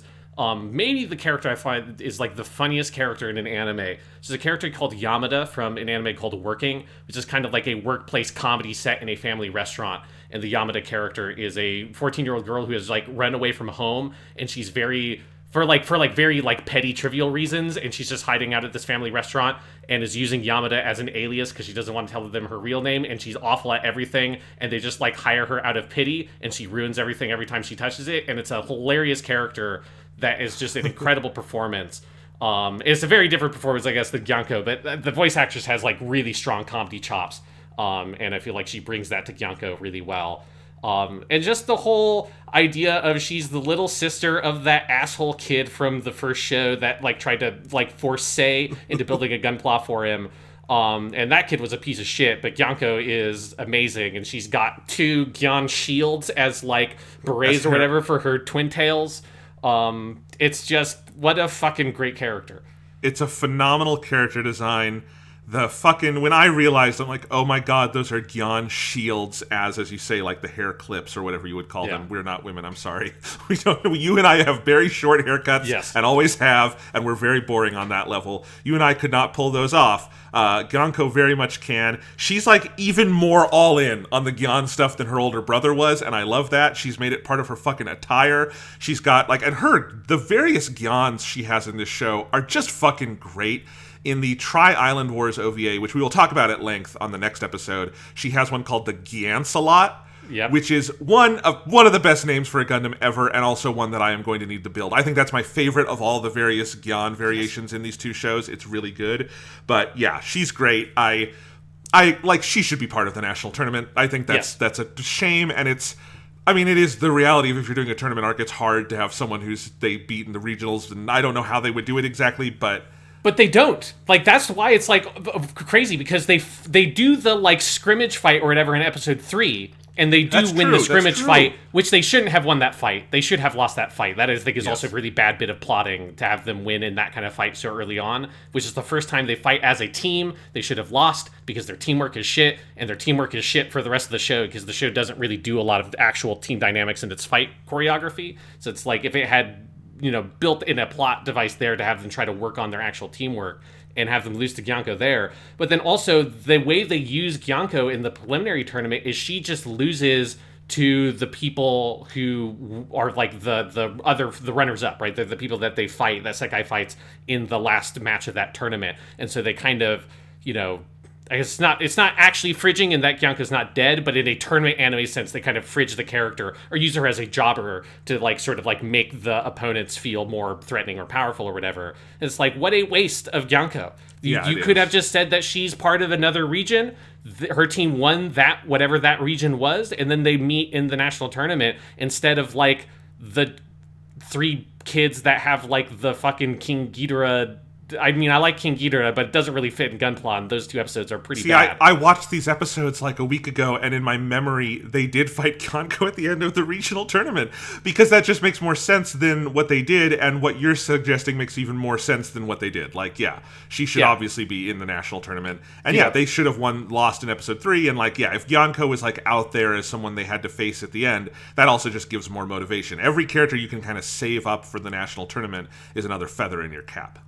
Exactly. That's one of those things that the original show did so well, is it knew where to like, okay, let's use a bit of this character here, so that way we know them, so that way when they start coming up more prominently in the story, like Mao or Isla or Niels Nielsen, you know who this character is, so you start building a really strong attachment to them. And it's like they do that with Gyanko, but then they don't have any of the payoff because she's not actually a major factor of the tournament. She's just there to hang out with Sekai and flirt with him, and that's kind of it. And it's. I mean, I'm happy to have Gyanko whenever I can have her, but the character deserved more than what the show could give her.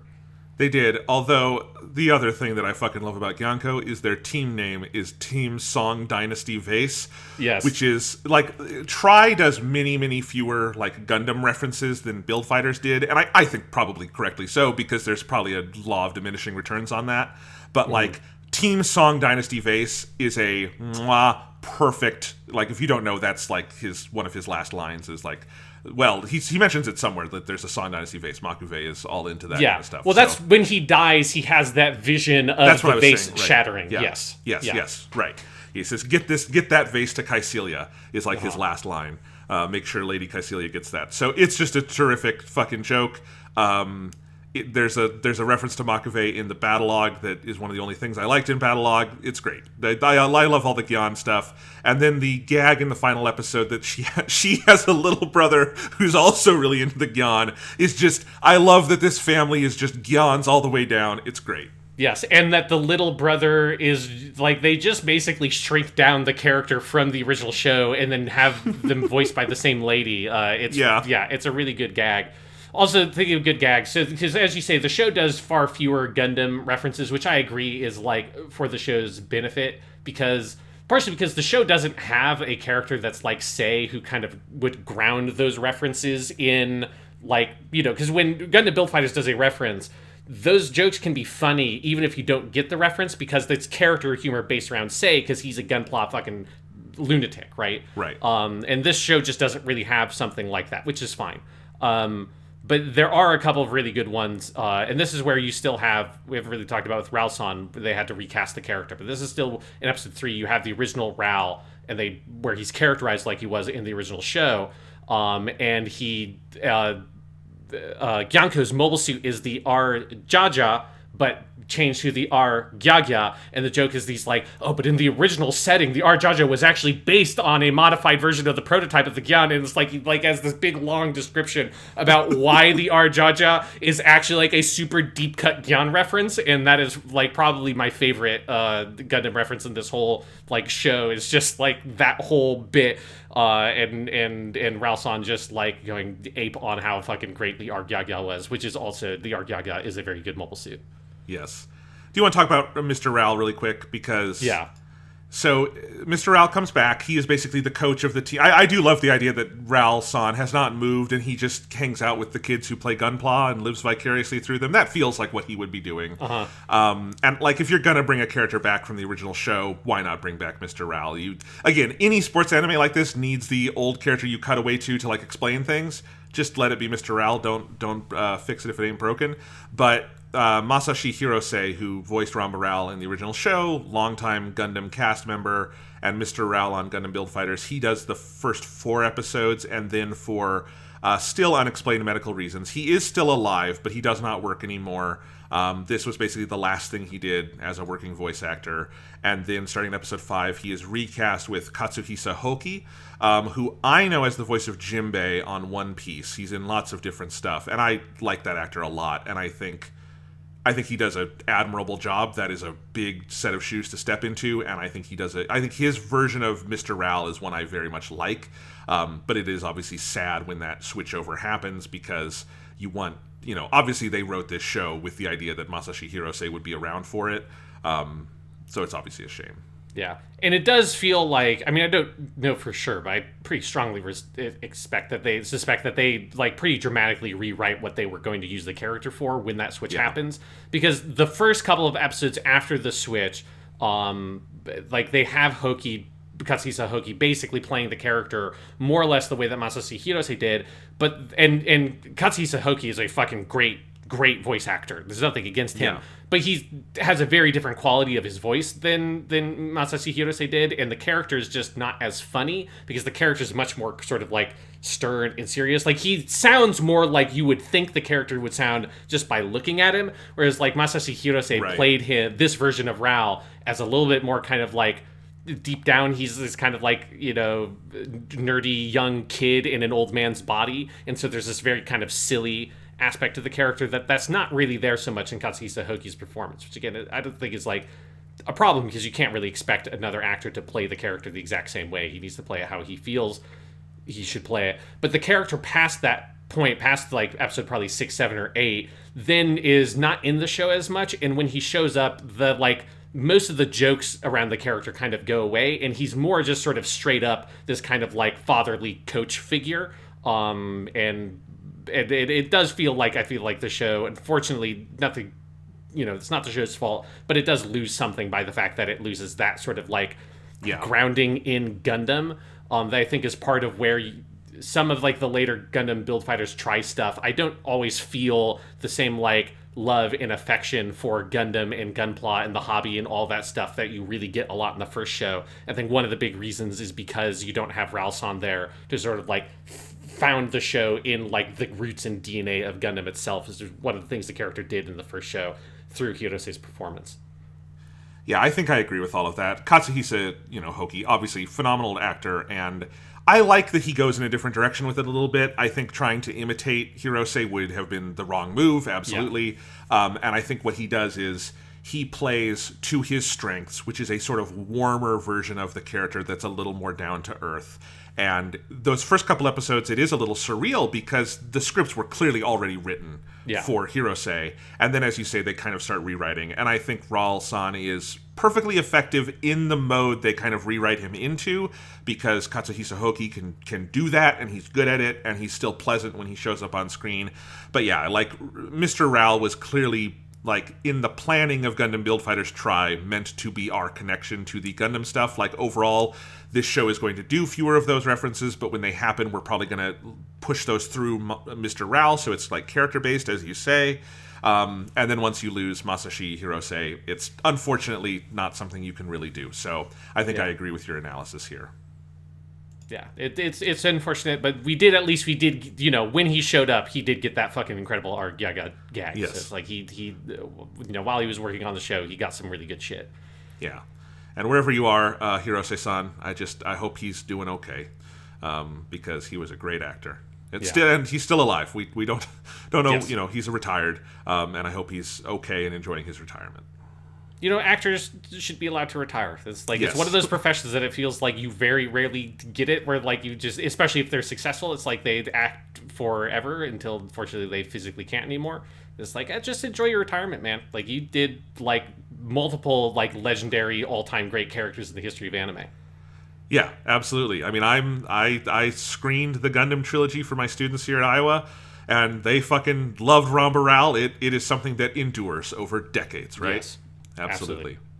So, all right. Where else do you want to go with this discussion? Are there any other? Let's break down some other characters here. Because you mentioned Ganko as like the character that one character that works really well for you. But then there is our Kansai boy in this show, whose name is escaping me at the moment. Minato Sakai.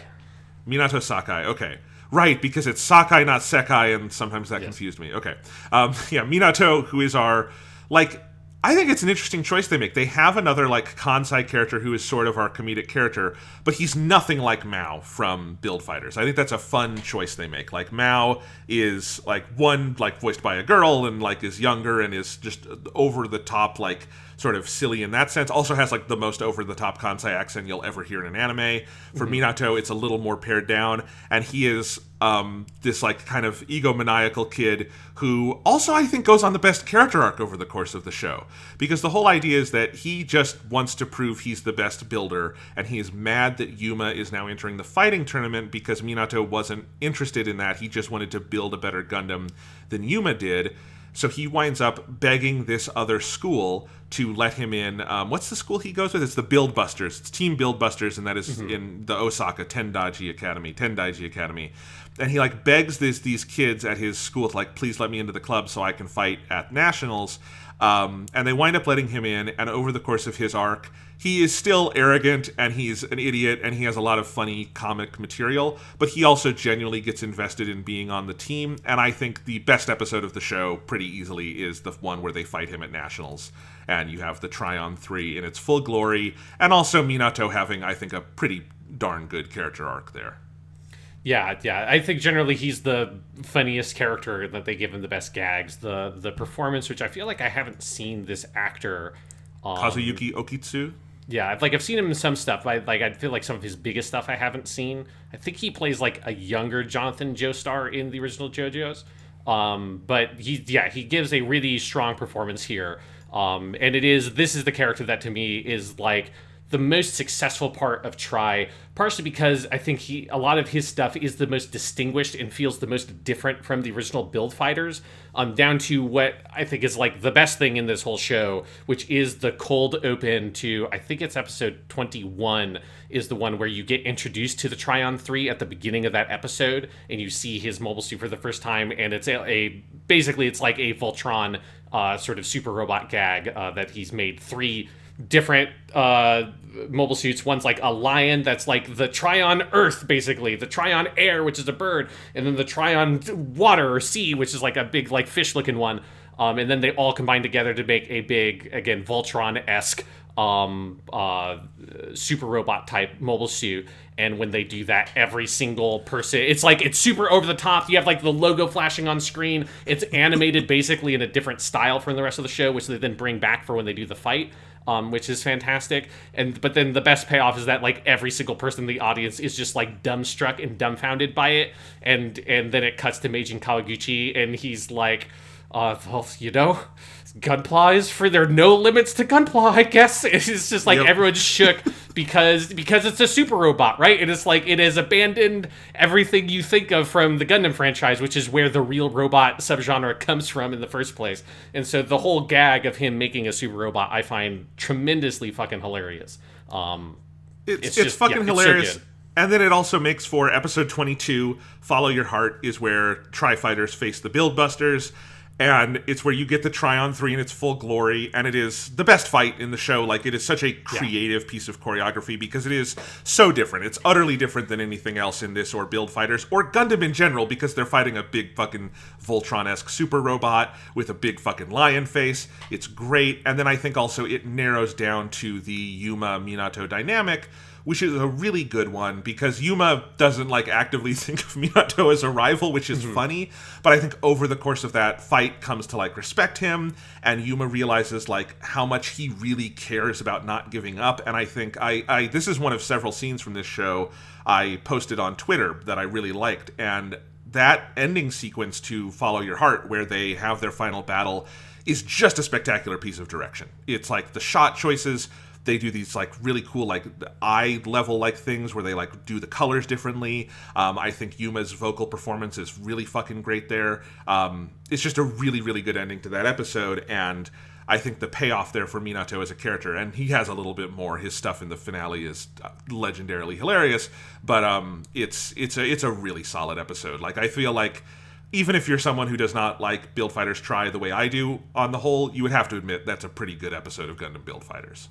Yeah, I mean, it's the best episode of the show, like, easily. Yeah. You know, it also, luckily you get a big fight scene that it also gives you a rest from having to hear Jigen Haoryu 500 times, because it's like, they're like, Sekai, just, like, off to the corner, please, just let someone else have their fight scene. It's like, thank you, okay, let's go.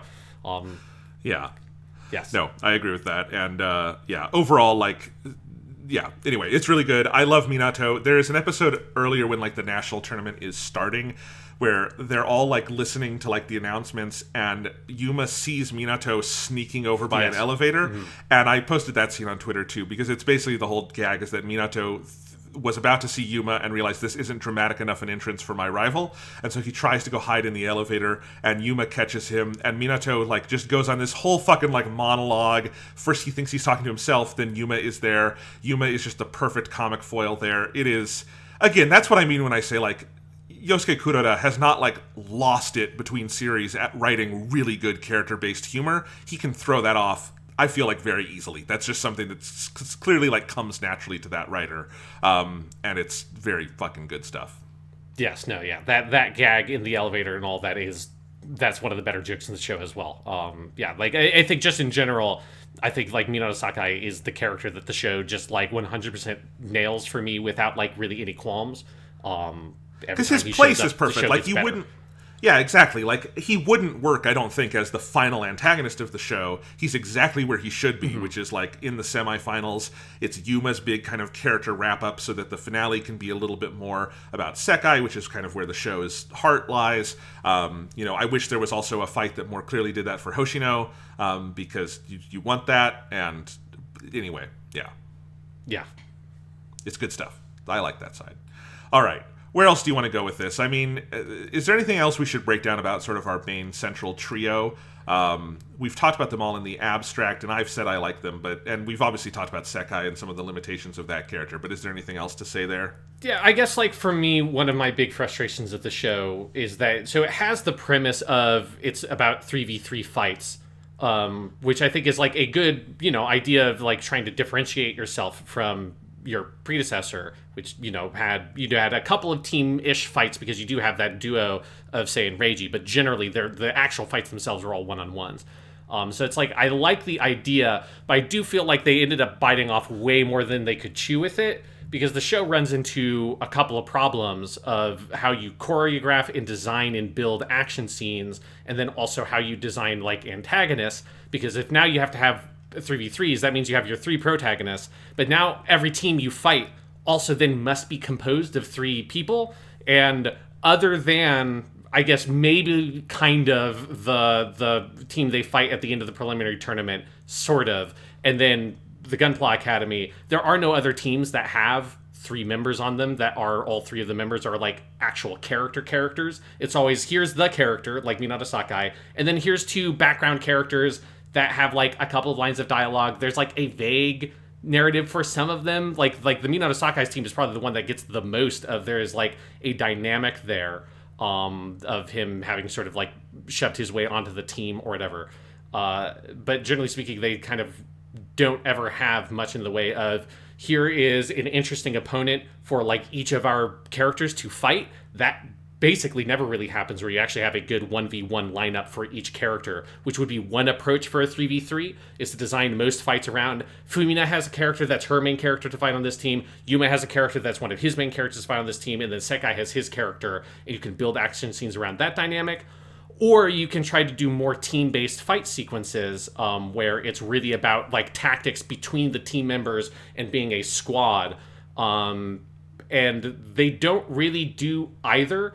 Really, almost all the fights in Try are about trying to get rid of 2/3 of the characters in mobile suits as quickly as possible, either by having the enemy mobile suits transform into one, which they do at least twice, if not 3 times over the course of the whole show, or you just have like a bunch of them get knocked out as quickly as possible and pare it down usually to Sekai being the one left, or like you have Yuma. I don't think Fumina ever is the only one left standing, but she does win like 1 or 2 of the fights, because she definitely wins the fight with the King Ghidorah-esque mobile suit. But generally speaking, they don't ever, for me, find a way to express a sense of like teamwork and cooperation and friendship between the 3 team members in action scenes. And that's something I find very lacking in the show, is that like it feels like whenever it comes to the action, 9 times out of 10, it just is about like they just put the ball in Sekai's court and he just kind of takes over those scenes, and it's all about the other team members trying to support him as much as possible or get out of his way while he has his dramatic like Jigen Haruyu shit that he does to end the fight. And that dynamic is one of the things I think I find personally most disappointing about the show. And it hurts my investment in the team as a whole, that like their team dynamic breaks down a lot when you get to the actual fight scenes. And then it also makes me a little bit annoyed at Sekai as a character, because the way they use him sucks so much of the oxygen of those fight scenes with his big martial arts stuff and his like martyr-esque trait of him getting hurt physically when he's doing his moves and stuff like that. That is one of the things that like about the team dynamic in the show that for me doesn't work particularly well. Yeah, I understand what you're saying, and I do think the show generally tries to create one-on-one matchups in various ways. Like, it very rarely is actually 3 people coordinated fighting 3 other coordinated people. They almost never do that. They will fairly frequently do matchups where it's 3 one-on-ones going on simultaneously. That is what the final fight is. Well, it ends with Sekai, but you do have 2 other distinct fights, and I think that one's pretty good. The one with the Tryon 3, I think, works very well, because while the other 2 characters are not as important as Minato, they are very important to Minato. And so in that episode, like, Minato has almost won and tries to leave, and because he knows he can win if he just plays out the clock, and he wants to like live up to his teammates, and they're like, no, we've been on this journey together, we want to keep doing the fight. And like, so there's a very like real character dynamic going on there that is not 3 dynamic characters, but those other 2 being there make Minato more interesting, so that works in that incident. And then, as you say, there's a lot of other ones where maybe we know one of them, and then there's 2 others. Usually in those cases, it's another let's transform into one. You have the 3 brothers with the green SD Gundams who create the big dragon monster that is a pretty cool fight. I like that one a lot, but it's another like we're going to fight a giant mobile armor thing. And yeah, so it is something that I think it is too bad. I wish there were a couple more fights where, and I don't know if you can do in 25 episodes a tournament where you have enough characters that this is possible. Do you know what I mean? Like, you certainly can't do it in a show that is structured the same way that Gundam Build Fighters is, right? Like, no. You can't have 2 tournaments in a 25 episode season that does that. You could have maybe done a 1 tournament, right? And if you had pulled it off that way and set it up and built it out properly, and you would have to have most fights would be like probably like full 2-parters. Like, there are a lot of fights in this show, and I think I do have a problem with this, where they have a habit of splitting fights in the middle, and having fights take place over the course of 2 episodes, but it's 1 episode's worth of a fight. They just fucked around a lot for the first half of an episode, and then they have a fight in the second half that then just ends on a cliffhanger, and then they resolve that cliffhanger at the first half of the next episode, and then do a little bit of setup, and like the episodes feel like they're almost out of sync a little bit. That happens for like most of the World Tournament until they get to the Sakai fight. It's not all of them. It's so you have the first 2-parter in the show is the one that is against the Snibal Drago Gira, the 3 SD King Ghidorah Gundam boys. Yeah, the King Ghidorah. Then you have the Sekai Junior one right after that, which is a 2-parter. And then I don't think there are any more 2-parters, like because then you have the one where the Gunpla Academy fights the Lucas Nemesis. You have the Follow Your Heart episode, which is one part. And then for the final fight, episode 23, Build Fighter, ends with the fight about to start, and then the fight is all of 24. So, little different. There's only 2 where they split the fight in the middle, and I agree in both of those cases it is bad pacing. Yeah. So it's something where if they had, I think, thought more strongly about what this sort of like 3-man cell thing of like the 3-person team dynamic would entail, I think it would have gone a long way to making the show, for me, significantly better. Because that's, I think, maybe my biggest hang-up with the show is that it ends up not, to me, like feeling like it has anything meaningful to say or convey about like friendship or teamwork, because most of the stories don't really have anything to do with that. Most of the stories boil down to, and then Sekai wins the day. And it's like, while you're telling me that teams are important, what you're showing me is that this guy is important because he's very strong. And did he build his own Gunpla? No, but that's not important because he's very good at martial arts. And the other people will fix it up afterwards. Like, I think it's not something that the show is like trying to give that impression, but to me it ends up giving that impression because of how much they centralize Sekai in the action. And it's very frustrating because I like the characters. Like, I love Fumina. I think that Fumina is a really cool character. She pops really well. But she ends up being, in the tournament, like, very unremarkable overall because she doesn't have... There's not enough oxygen in the show to give to that character for her to, like, breathe and, like, be something interesting on her own and have her own ideas that she's expressing. It ends up, most things in the show, revolving around how does this connect to Sekai in some way, and that frustrates me a lot for a show that's supposed to be about a 3-person team dynamic. You know, I mostly agree with what you're saying. I think I would argue that Fumina and Yuma get more to do than you're saying. There's a reason why I bought my star-winning Gundam, and I love it so much because I think there's a lot of cool stuff with that. But I think largely I agree with the main critique, and I think it's a problem of conception, because if you're going to do, like, Kamiki Sekai on his own, I don't think there's anything wrong with the character. But the character is very clearly modeled from the Doman Kashu, like, side of things, right? I mean, clearly that's his, like, master and all of that. He does not have the brooding aspect of Doman Kashu. Like, personality-wise, he is Goku. But the thing is, Doman Kashu and Goku never fight on a team. And they never could. Like, you would not... You know, it's the same thing, like, you wouldn't do a One Piece arc where Luffy had to fight with 2 other people and do a team fight. Like, because they make jokes all the time. Luffy just runs off and goes off half-caught. Like, right? Like, he just goes off and goes crazy because he just wants to fight. Sekai is the same way. That kind of character is just fundamentally incompatible with a team-based story. So, and Hoshina and Yuma are not. Those are characters who are really good for a team-based story because they're very invested in it.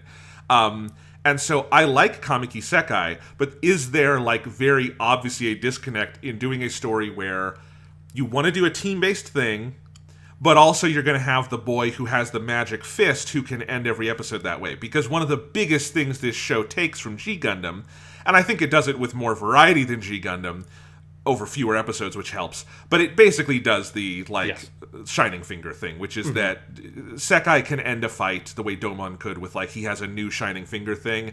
Like, G Gundam is a little more repetitive because it's usually just the same shining finger a lot, and the fights are worse. And in this show, at least, like, there's a little more strategy. It's not literally him doing the exact same move to end every fight, and it evolves over time, but it is a similar problem of that usually he has some big flashy martial arts move that can end it, and if you're relying on a single character who can do something like that in a team-based scenario, that would be weird. You know, if Dragon Ball were Goku had 2 other people who he was fighting seemingly equal with, but then also every one was going to end with him doing the Kamehameha, you wouldn't really think those other 2 team members had anything to do, because they wouldn't, right? Yeah, and it ends up then when the show uses a lot of its, like, dialogue time to sort of try to reinforce the idea that the show is expressing a team dynamic, it creates for me a very strong dissonance where it never...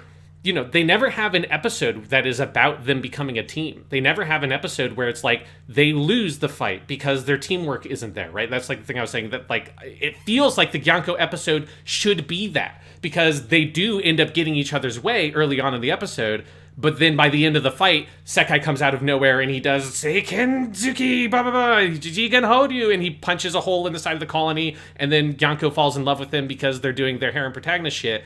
And it's like, well, who cares about that? Our teamwork was messy as shit because I've got cool martial arts is the lesson of like maybe 2/3 of the episodes of Build Fighters Try.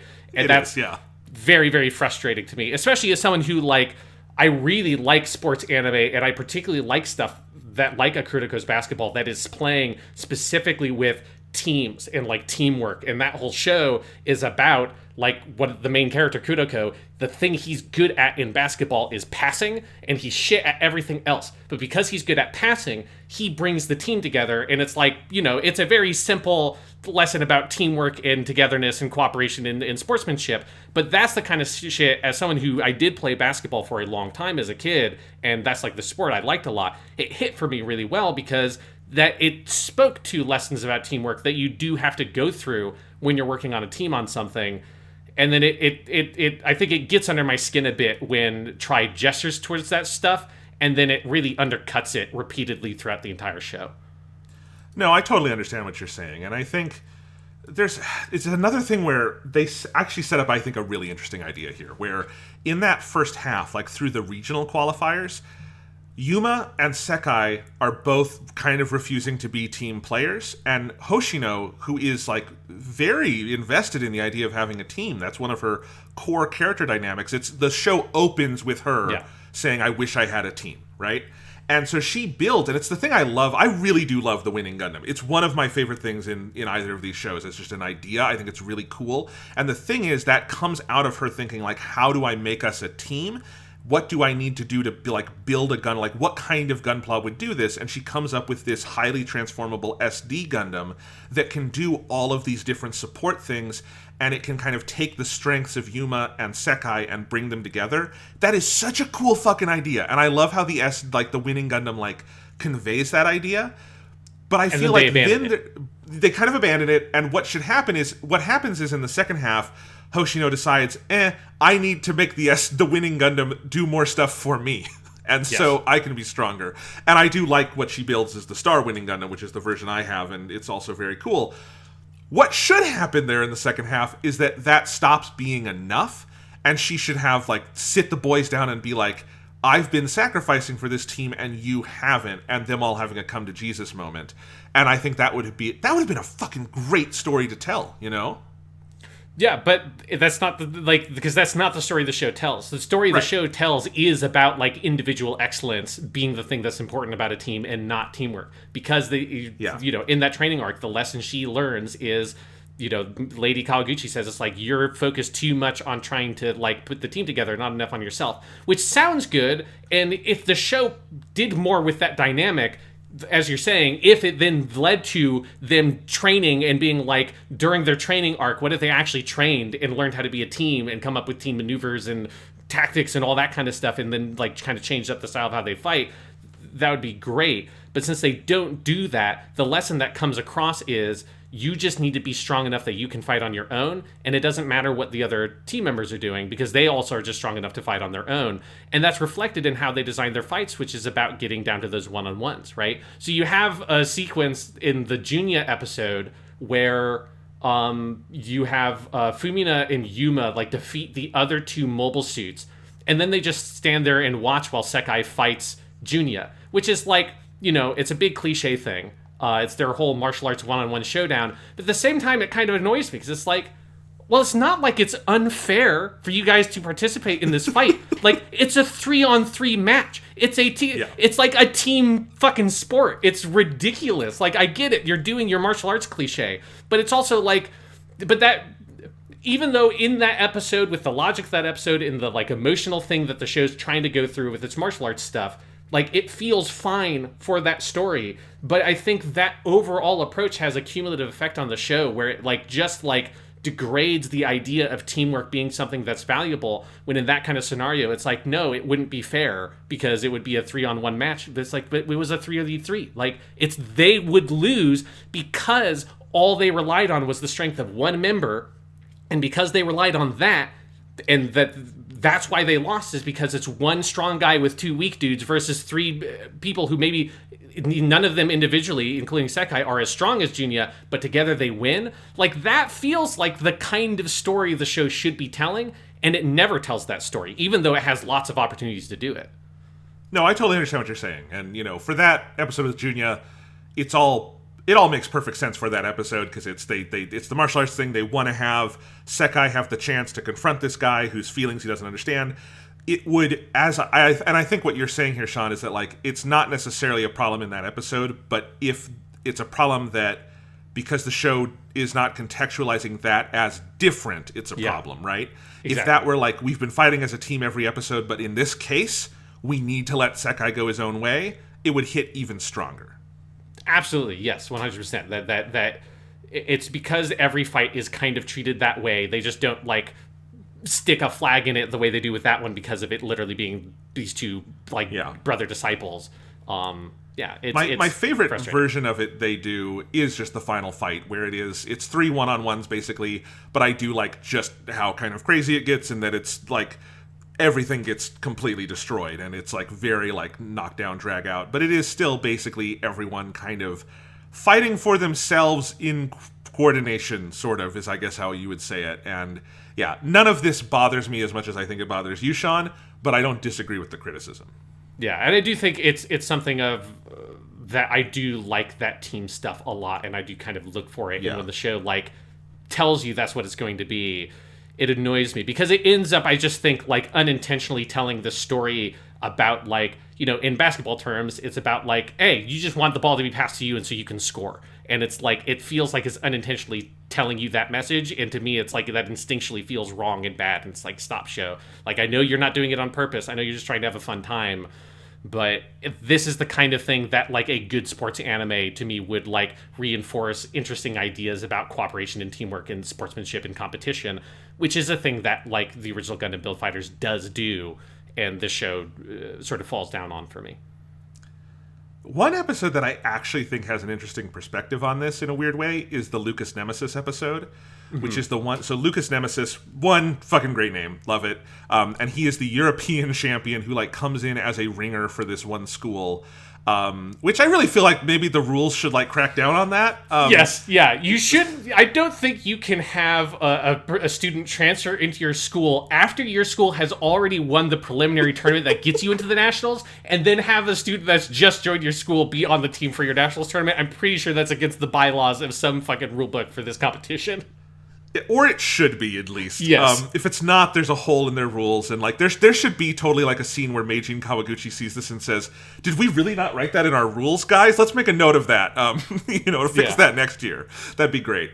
But anyway, I like that episode, and the whole idea in that one, because one thing this show does less, something I really like that Build Fighters, the original, does, because they have more time with the national tournament, is you have whole episodes where Rei and Seiji aren't fighting, and it's just watching other characters have matches. This is basically the only major one of these. It's called Blue Wings. It's episode 21, and that is where you have the Gunpla Academy, Team Celestial Sphere, facing Von Braun, where Lucas Nemesis is fighting, and Lucas Nemesis has the best Gunpla in the tournament, they all say, and it's this cool, it's the Crossbone Gundam full cloth from Steel 7. That's actually the closest, Sean, you were saying, like, doesn't do, like, actual, that is the closest to an existing Gunpla, except, I mean, Crossbone Gundam doesn't have an anime, so it's still kind of the original. I suspect that's why they picked that mobile suit for that scene, is because there isn't, like, a good anime scene you can have as a commercial for the X1 full cloth. So they're like, if we're going to pick a, like, just a pre-existing mobile suit that's not an original one, let's pull one from Crossbone that you don't already have an anime for.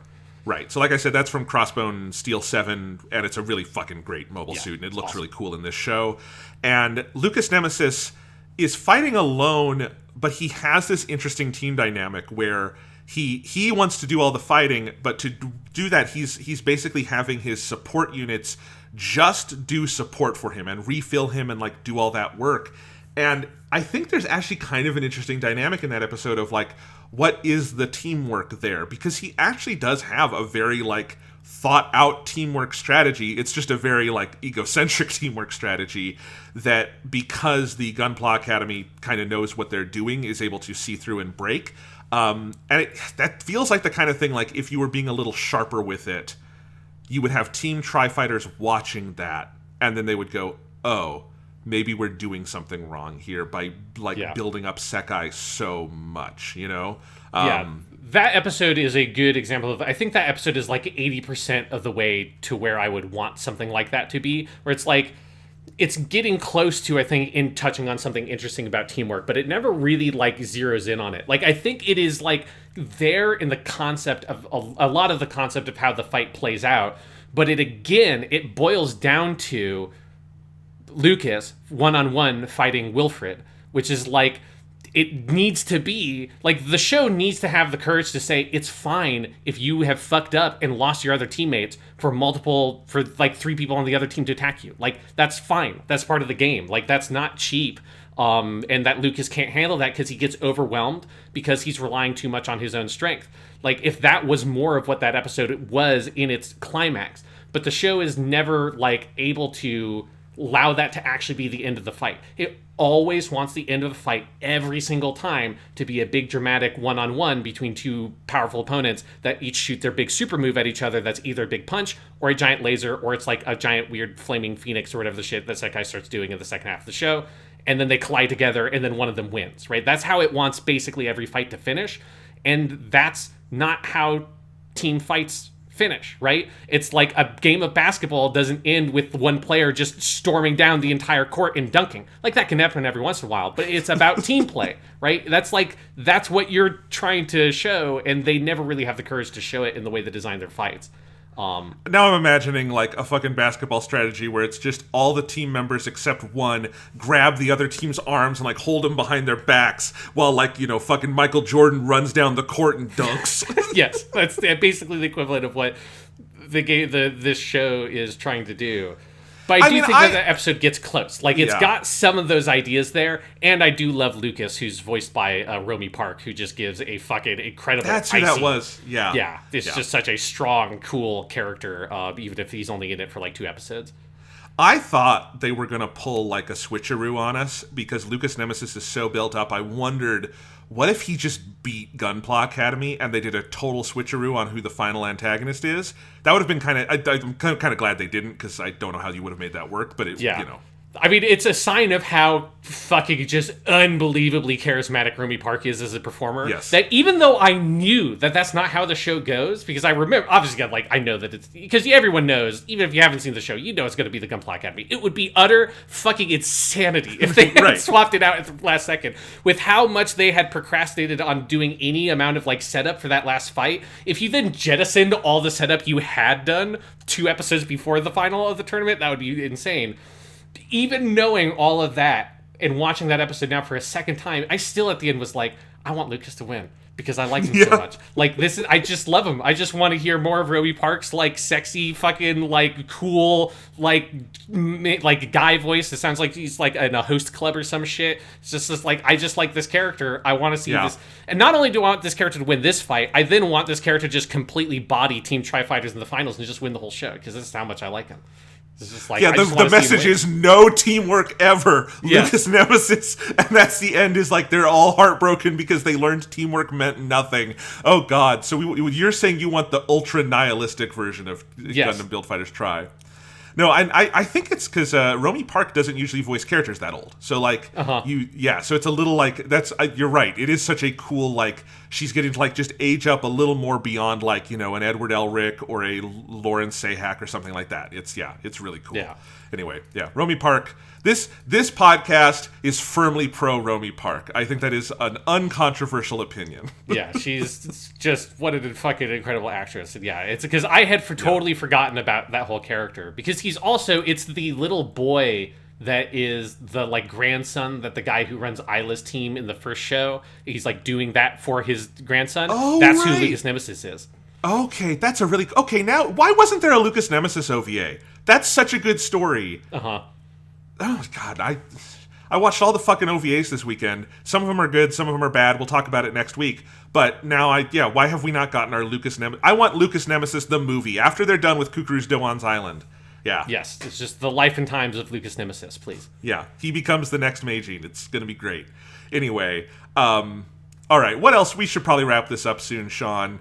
What else do we want to talk about here? We kind of already touched on the final fight a little bit. I told you that I love the last montage of the fight. I think it's good. It's well choreographed to the music. I am also a sucker for an insert song. You put a fucking insert song. It could be someone singing Mary Had a Little Lamb in Japanese with a rock guitar behind it, and I'd be into it. But I think it's good. Yeah, like that last fight, I think on a technical direction level, it's good, but I do think the show has a pretty significant issue that like I just feel no chemistry at all between the Sekai and Wilfred characters. Like there's no rivalry there. There's no sense of like weight or momentum. It's like if you compare it to the equivalent fight between Sei and Reiji and then Meijin Kawaguchi in the original Build Fighters, it's like utter night and day the difference of like how that feels when you're emotionally invested in both sides of the conflict, which you should be. Like that's a very tropey thing in this kind of sports anime, is that by the time you get to that last competition, you love the opponent as much as you love your main characters because they've built them up so well. And I think that's a problem there. There's also a very bizarre subplot in that episode that goes absolutely nowhere, which is that the Ado Saga character, that is the guy who fucked up Yuma when he was a kid, he's got like his wrist is hurt, and a doctor comes in and is like, you gotta stop the fight, his wrist is hurt too much, and if he keeps on playing he won't be able to use his wrist. And they're like, what are you doing, Ado Saga? You gotta stop. He's like, I just gotta push through and just win. And then it's like, what is this? It comes basically out of nowhere. It has no bearing on anything whatsoever. It's such a bizarre subplot that they just shove into this episode out of nowhere.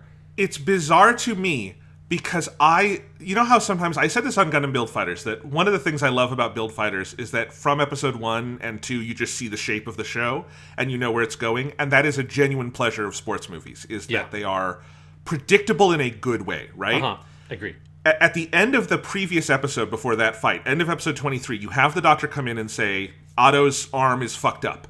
And I just saw in my head the shape of the next episode, and I thought, okay, clearly what's going to happen is the wrist is going to get fucked up, and Saga is seemingly about to lose to Yuma, and then Yuma is going to have empathy for the opponent he's wanted to like fight so long, and you would have something like Yuma rips his Gunpla's arm off and is like, let's just fight right-handed, right?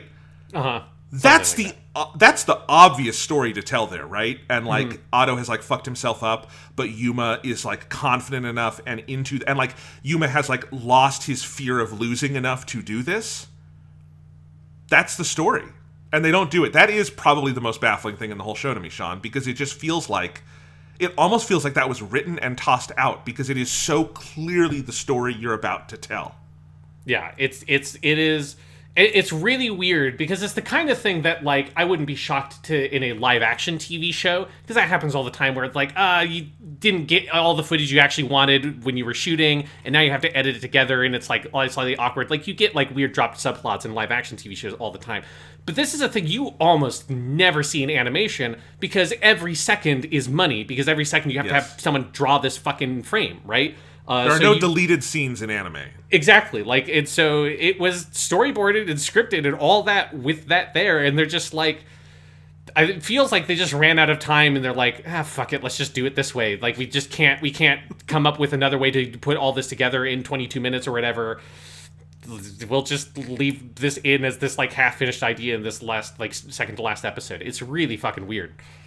Yeah, it is weird. But, you know, like I said, maybe it's just, I don't think it's just. I think if art moves you, there's something in it, to you at least.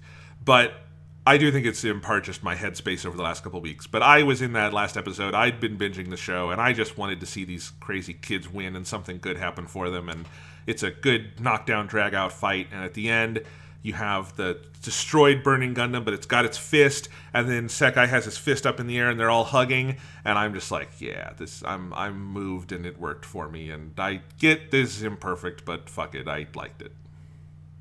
I'm not surprised that you liked it. Like, you know, this is not some mystery to me about, like, why don't I like the show the way that Jonathan likes it? I think it's, again, you have, like, much stronger genre attachment to this kind of stuff.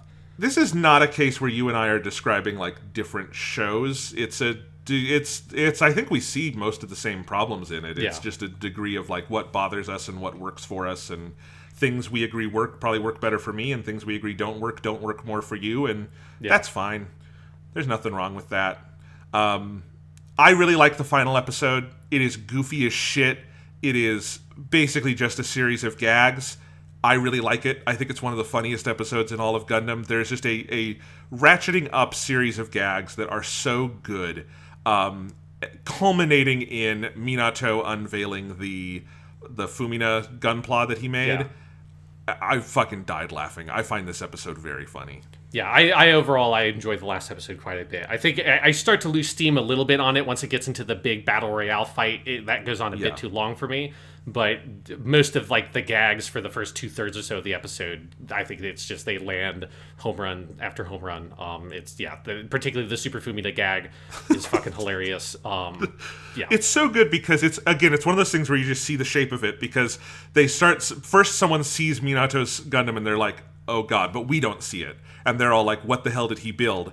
And then Hoshino comes in and everyone is giggling because they're looking at Hoshino. And you're like, what did he do? And then I just love the gag that he is so confident he's going to win. Of course it goes to Yuma. Minato is super mad and he gets up there and unveils the Super Fumina. And he has, God, the actor is so good there doing this like really fast-paced like explanation of all the ways like the parts are super like flexible and all of this stuff. Like the polycaps are perfect and all this like extra stuff he's done. And everyone's just thinking like, but you didn't build a Gundam.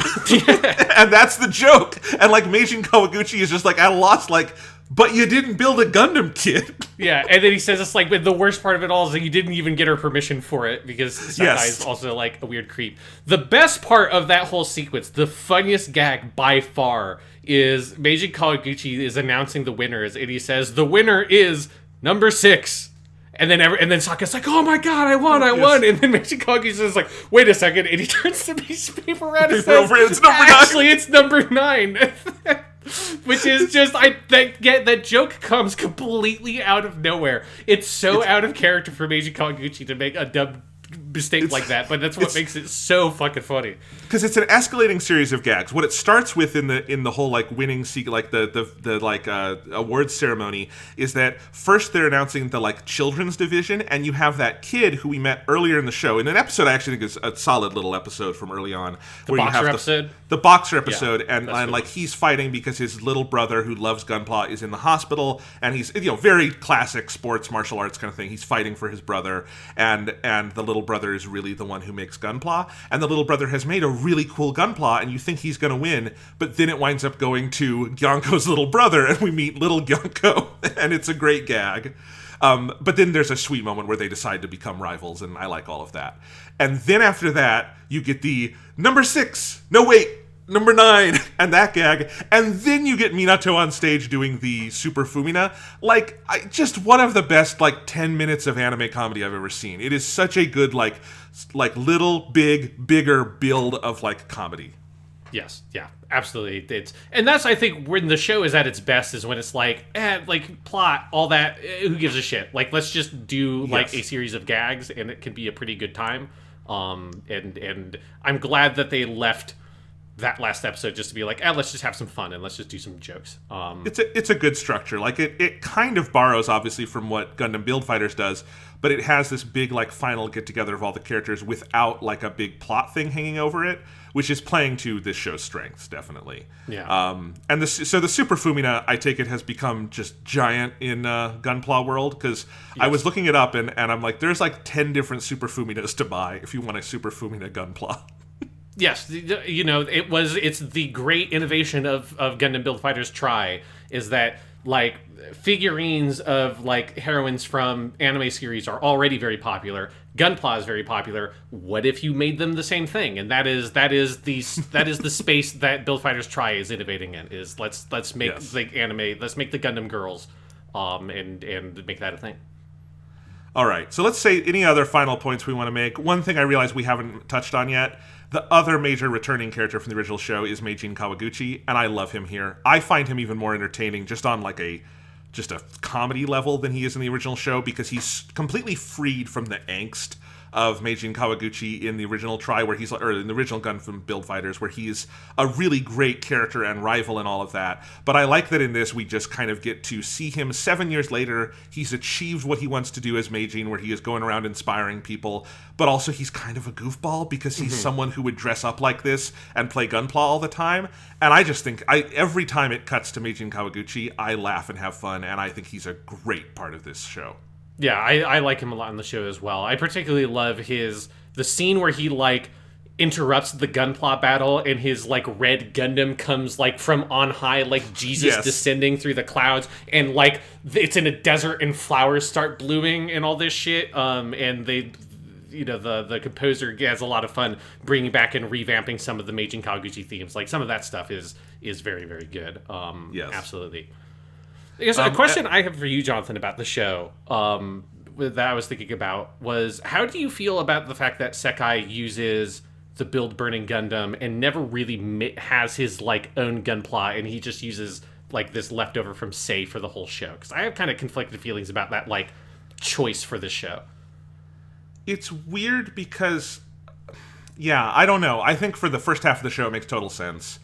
And then in the second half of the show, like, there is this really good plot beat, I think, where Sayori sends them pieces for the Build Burning, and Yuma gets those, and it's a nice little, like, handoff. I think that probably should have been, like, giving pieces and then Sekai makes something out of them that's new. You know what I mean? Like, yeah. Because it winds up mostly falling on Yuma, and that alone is not terrible. Like, Reiji is still fighting in a Gunpla he did not build at the end of Gundam Build Fighters, right? Like, we can have that dynamic. Well, at the end of Gundam Build Fighters, he's fighting against Sei with his beginning Gundam that he did build. So okay, but at the end of the tournament, but he wins the tournament with the. You know what I mean? Yes. You know what I'm talking about. Because at the end of this show, if you're making that comparison, then yes, at the end of this show. He's fighting in a mobile suit that Shia makes for him, not Sekai. No, he makes it. Shia helps him with it. They do not say that Shia built it for him. I know, but it's 100% that Shia makes the fucking mobile suit. Like, come on. Okay, sure. But anyway, yeah, I think you could have done more with it, but it didn't bother me that much. Yeah, I think if there's something kind of like with the team thing, it ends up very, like, I think unintentionally sending this weird message of, like, and what's important about, and we'll talk about this when we get to Tri-Island Wars, because I think it's fucking hilarious, but the show multiple times says this thing about, like, it's important that you build your own Gunpla and your love of Gunpla and all that stuff. And then it's just like, anyways, here's Sekai. Not only is he not piloting a Gunpla that was made by someone on our team, he's piloting a Gunpla that was made by an adult person who is a former world champion of the tournament of this sport. It's like, that's fucking ridiculous. But if you think about it for half a second, it's like, the reason why Sekai's winning isn't because he's good at martial arts. It's because he's using a Gunpla that's better than any other Gunpla in the entire fucking show. Because, again, he's at a national tournament. This is a mobile suit that Sei made after he was already a world champ, right? And, like, was competing on a world level of it. The idea that, like, the show never, I think, actually grapples with that, and it feels just really weird that, like, the show is, like, being very hypocritical, I think, in how it talks about that with Sekai, that I think I would be pretty fine with it if they had made a much more original mobile suit for the second half that was, I don't think Sekai needs to literally build his own mobile suit from nothing. Like, they're part of a team. If his team builds the mobile suit with him and he gets his own thing, that's fine. But the fact that it's like for the whole show, he's just using this weird hand-me-down from a person he's literally never met, who we only see in this show because his chin shows up in one shot, and that's it. Like, it's just... Like, if you imagine... If someone had not seen the original Gundam Build Fighters and just started with Try, like, how would they process that? Like, how would they think about that? Like, it just is such a weird, bizarre thing in the show that feels totally unresolved. That's totally fair, and when I say that I think this show overcorrects from the Gundam Seed Destiny problem of not featuring old characters, this is what I mean. I think around the time when, like, they get the new parts for the Build Burning Gundam, Sei should be in the show for a little bit. Like, I really feel like what probably should happen in the show is that something happens to the Build Burning Gundam and it is destroyed beyond repair, right? And then I feel like Sei should be there for some reason because he's into Gunpla and he's at the tournament or something, right? And his girlfriend is the older sister of one of the main characters of the show. They're like easy ways to just get him in. There's very easy ways to do it, exactly. I mean, they have to go out of their way to not have him there. Like, they have to have China there and have China be the one who, like, is the intermediary and Sei is off and we never see him. And I feel like if at that point Sei met Sekai, and Sekai is, maybe you move up his arc a little bit where Sekai wants to start building Gunpla, and then Sei helps him and helps the team do something, then you've squared that circle. Yeah. And that's what I mean when I say I think it overcorrects from the Seed Destiny lesson, because there's ways to square the circle of the problem you're saying here, Sean. There's many, many ways to do it. Absolutely. But if you don't want to use Sei Iori, it gets hard, right?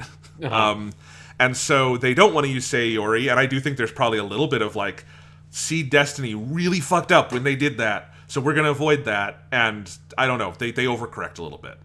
Yeah, it's not the biggest problem with the show, but it is something that I think that combined with, like, the awkward thematic stuff around the teamwork stuff, just that's probably the stuff that, like, annoys me the most. Of, like, it feels like the show is telling you one thing and doing something totally different, and, like, Team Tri-Fighters gets to, like, play by different rules because we don't need to worry about it, we can just use someone else's Gunpla, and we don't need to worry about it, we're so good with martial arts we don't need to do teamwork, but we'll tell you how important teamwork is, we just don't actually have to show you it.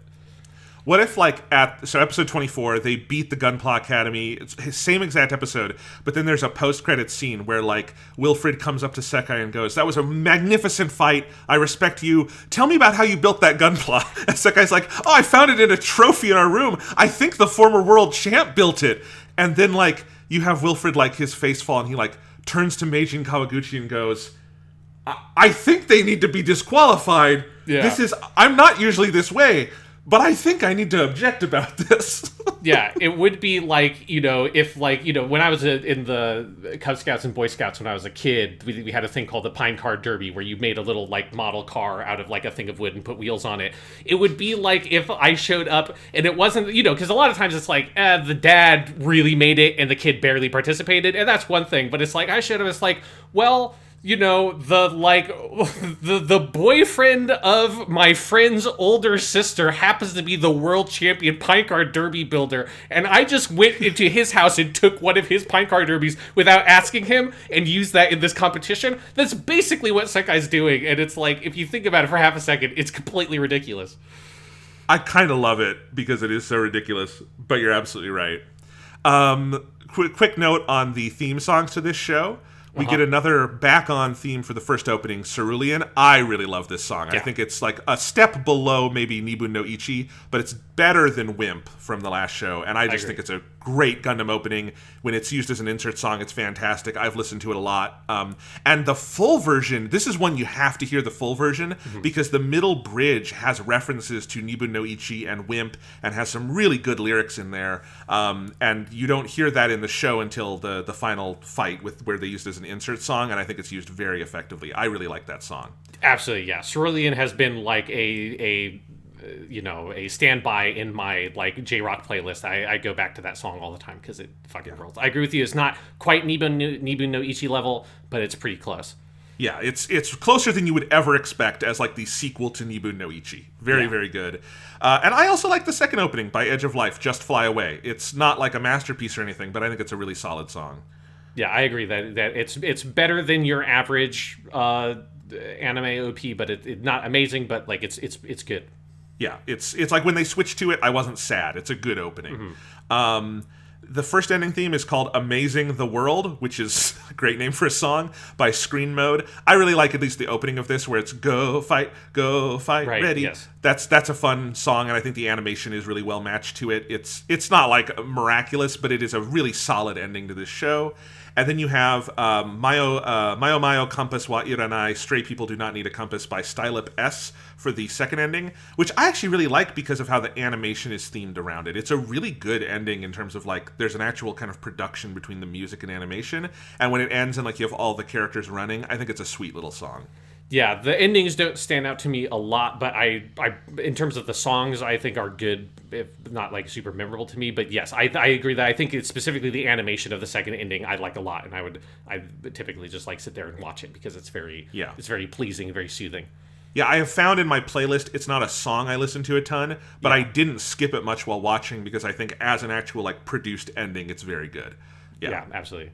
So, And then the main actual soundtrack of the show, again by Yuki Hayashi, is fucking so good. So good. And like, while a lot of stuff about Sekai's character annoys me a little bit, the excuse of being able to have a karate boy in the show, meaning that now we get to put a bunch of like taiko drums and taiko chanting into our like rock music, and it gets very Naruto for some of those Sekai themes in a way I fucking love. I just think there's something about that traditional taiko style Japanese music combined with more modern rock instrumentation. It's just a fucking match made in heaven. It's like peanut butter and jelly. It's two great musical styles that go great together. And whenever they would kick in some of those themes, like that is something where even if on an emotional level in terms of the storytelling, a lot of those like big action scenes didn't necessarily do it for me, the music is still fucking amazing. Fucking amazing. Can't speak highly enough about it. Great soundtrack. Maybe even better than the first show because it's got all of the first show's stuff and then it gets to do more. Yeah. So, because this is also the show where they introduce a song. So in the first show, they had that song that has the countdown that's like embedded in the instrumentation. Yes. That's fantastic. In this, they introduced a song that starts spelling the word Gunpla. Gunpla, yeah. G, U. And it's great, yeah. Yes, it's so because it's that thing where it's like you're the first couple times you hear it, you're like, what the fuck is happening? Is like, is there some weird like robot voice spelling a word in the background? You're like Gunpla, Gunpla. Holy shit! Not enough shows have weird robotic vocals embedded so deep into the instrumentation. You're not always sure you're even hearing it. That then is spelling a word from the title of the show. Like that's just like every show should do that. It's fucking great. Fucking great. Love it. Anything else to say about Gundam Build Fighters Try before we leave things off for this week? I think we've covered it pretty well. I think it's probably like clear why you really like it, why it didn't super work for me. But you know, I'm glad that you liked it, Jonathan, because I think it's always good when you really love a show. And I went into this expecting probably that my feelings on it wouldn't change a whole lot. I do think I like it more having rewatched it than I originally did because some of the pressure of it being a sequel to Build Fighters is off when you know what the show is and you know not to think that Sei's going to show up or anything as like a major character later on. But my feelings didn't like dramatically change. I like it a little bit better, but I did think that you would probably like it, and I'm glad that you did. Well, there you go. I'm predictable. That's the lesson. Next time on Weekly Suit Gundam, which will be next week, it'll be actually weekly because we're going to have another one for you 1 week from today. We will be doing an OVA roundup. Do you want to tell us, Sean, the list of OVAs we will be covering for the next episode? Yes, so since the Build Fighters whole project is so successful at selling Gunpla, there have been a lot of random specials and things over the years. So next week on the show, for the first ever actually fucking like Weekly Suit Gundam, or at least the first one in a very long time, we are going to be covering Model Suit Gunpla Builders Beginning G, which is the 2010 3-part OVA that's basically just a 40-minute movie thing. That is where all these ideas originally came from for Build Fighter stuff. Then we're going to also cover the Try OVA that's about 35 minutes long called Try Island Wars, and then which was 2016. And then in 2017, they did an OVA sort of pseudo-sequel kind of thing to Build Fighters that is Build Fighters GM's Counterattack. And then also around the same time as that, they also did a series of 5 10-minute long OVAs called the Gundam Build Fighters Battle Log. If you are looking for a physical collection, like to see this and to make it make sense, all of those except for that original OVA from 2010, all those are on a Blu-ray set called Build Fighters Specials. So that's basically what we're doing is it's the specials plus this original thing where the whole idea came from originally in 2010. So look forward to that next time on Weekly Suit Gundam.